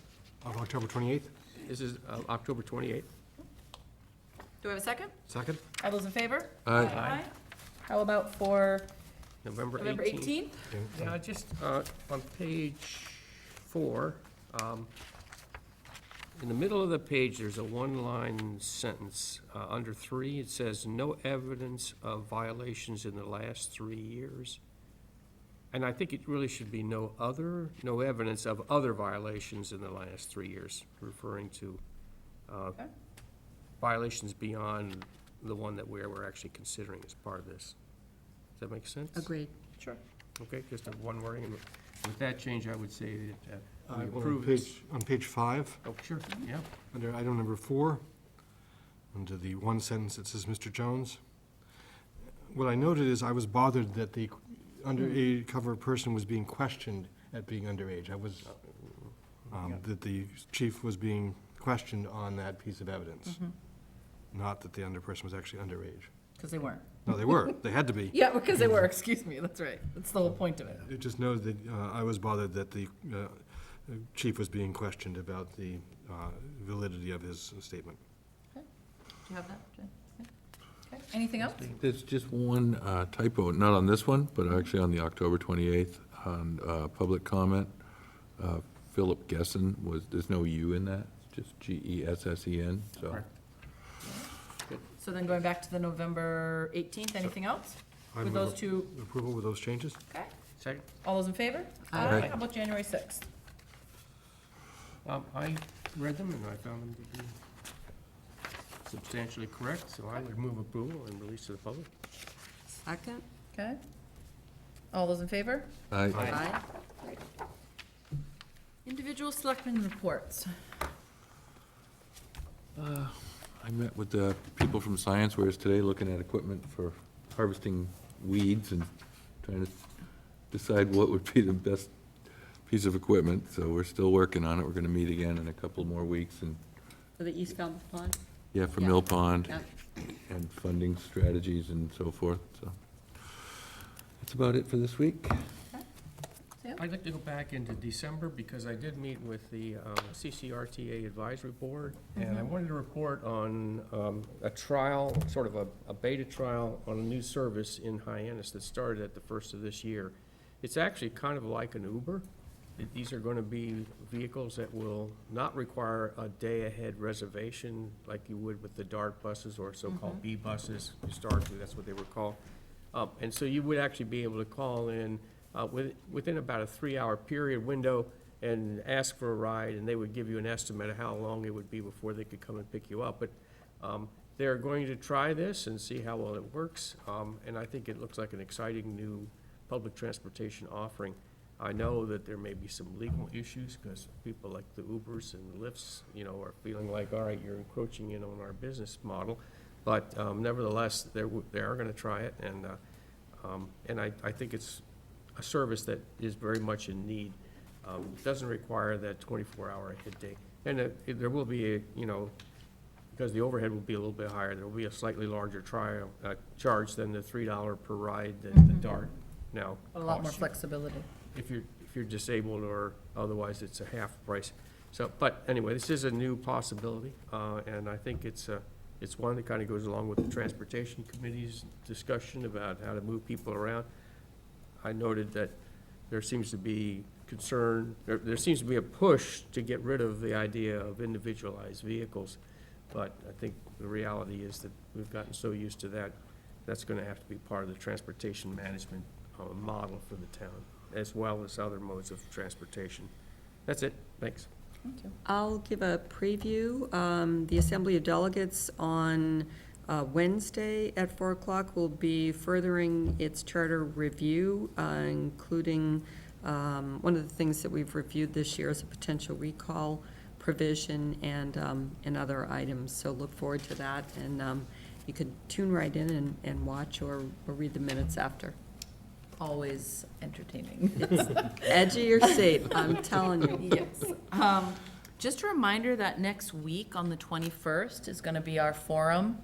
And it is going to, yes, it's going to be called the Current and Future Fire Service Needs.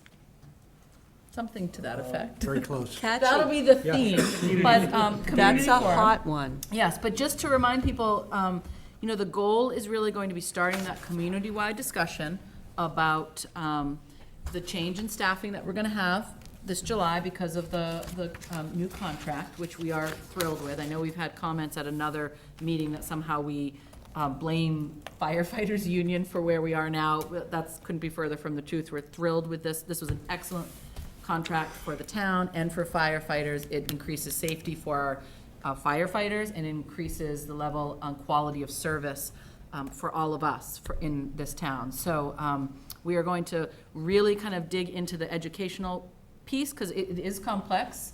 I keep learning more about how the staffing works, and it isn't just a simple, it's not like our regular jobs where you might go to work 9 to 5 and work with a group of people, and you do that 5 days a week. Obviously, this is something that's staffed 24 hours a day, 365 days of the year. And so there's a lot more moving parts to it. So we're gonna learn about the staffing, about what's gonna happen in July. We're gonna talk a little bit about sort of where the town is gonna be, and maybe some of the thoughts that we have about, again, what we've talked about before, potential override for more staffing and what that would mean. And so I think it's gonna be a great educational community forum, certainly there to hear from people as well, and just to start that discussion about kind of where we're heading, both because of the change in the contract and a new staffing format that this town hasn't utilized ever. And so that's a very big change. And then also the broader conversation about a new fire station being built in the coming years. So really kind of kicking off a community-wide conversation very early on. So that's our next scheduled meeting on Tuesday of next week at 7 p.m. at Falmouth High School. So we want to pick a big venue because we know there's a lot of interest. It will be covered, as all of our meetings are, by FCTV. And it'll be a forum that's kind of similar to when we had the sober housing issue, where there'll be kind of 2 podiums for people to line up and ask questions or make comments. So hopefully it'll be well attended. And are we still looking for individuals for the Citizens Advisory Group? We still need The deadline's positions. still Correct. available, is open till Yeah, Friday. through Friday. Right, Yeah, so, we're asking for, hopefully, interested individuals from all parts of the community. We don't really have that as yet, so we're hoping that folks will step forward so that we appropriately represent the whole all the town. points of the compass in Falmouth, and there are a lot of those. Yeah, and we wanted a 9-member board, so we could do Yes. that and also get a lot of input. And we had only had, I think, 5 applications Five as of of. the last meeting. And we've had a number of people come and speak at our meetings who would be very well suited to be on the Yes, committee. Absolutely. And the So do number we of still only emails have and 5? correspondence that we've received. it's Right.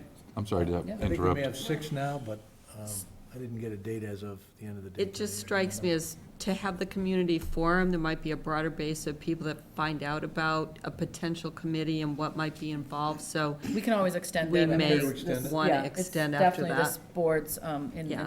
in our purview to do that. But I just want to make sure that, I know everyone on this board remembers that we have that next week, but just to kind of, it came fast. We started talking about it in January, it's flying by. So just reminder to the public that that's happening. Great. That's it for me. Mr. Jones? Nope. Thank you. Mr. Suso? Mr. Johnson-Stott? Yes, thank you. I received a late contact from Catherine Bumpus asking for a letter of support for the Friends of Knobska's latest application to the state for funding request to the Mass Cultural Facilities for grant funding. That grant unfortunately was due last Friday, and the contact was, I believe, the day before. So there was no opportunity. That our agenda had already been posted. And obviously, acting today is beyond the deadline. But it would have been in furtherance of ongoing renovation at Knobska Light Campus, and such support was granted by the board for a similar request back in January of 2017. And I'm asking if the board's agreeable, I'll be pleased to transmit a letter of support on behalf of the board with your concurrence, which can follow the filing of the grant. But obviously, I would not do that without your direction. I'm fine with that as long as there's no objection. I think it's in line with the support we've already given, and, certainly the town has a great, it's a great value that we're getting from this project and all the work that people are putting into it. As long as there's no extenuating requirements with the grant. Yes, yeah. None that I'm aware of. I believe it's a straight-out grant, and any match, of course, they would be required to have, to provide as part of the Friends of Knobska. But they have had these in the past. They have. So they're well familiar with them, and Yes. just asking for a letter of support, which would seem to be in order, and I regret the late contact that didn't allow us to respond as we normally would have. As long as it's not a grant that converts into a loan. Yes, we know about those. I think it's appropriate to fall back on the previous vote that we had Yeah. in 2017, Indeed. as opposed to voting something now. I agree. That works for me. Yep, thank you. Also, you'd ask us to update the dated mission statement for the Transportation Management Committee. Also wondering on Citizens Advisory Committee, would you like us to take a run at mission statement for that, or For the tweak fire it a little station? bit? Correct, for the fire station. I think it would be good to have a first draft. That's open now, of course, and you're still accepting applicants, but we could work on that as well. That'd be great. In a draft basis only, of course. And I also wanted to advise the board that I was contacted by a representative of the U.S. Census, and they asked if they could set up an informational table here at Town Hall to potentially solicit temporary workers from the Falmouth area that might have an interest in becoming involved in the upcoming decennial census.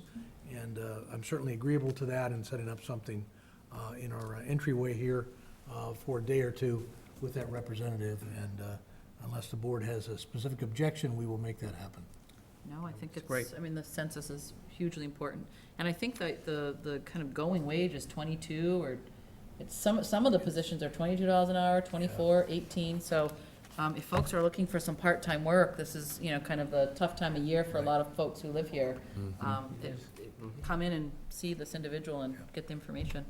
And lastly, Madam Chair, as I know you and other members of the board are aware, the No Place for Hate group is having their annual Martin Luther King Day breakfast event next Monday, the 20th. And I look forward to that, attending that as I have in the past with my wife Stephanie. It's always a very fine event and a pleasure to attend. That concludes my report. Thank you. All set. Okay, great. Move we adjourn? Second. All those in favor? Aye. Aye.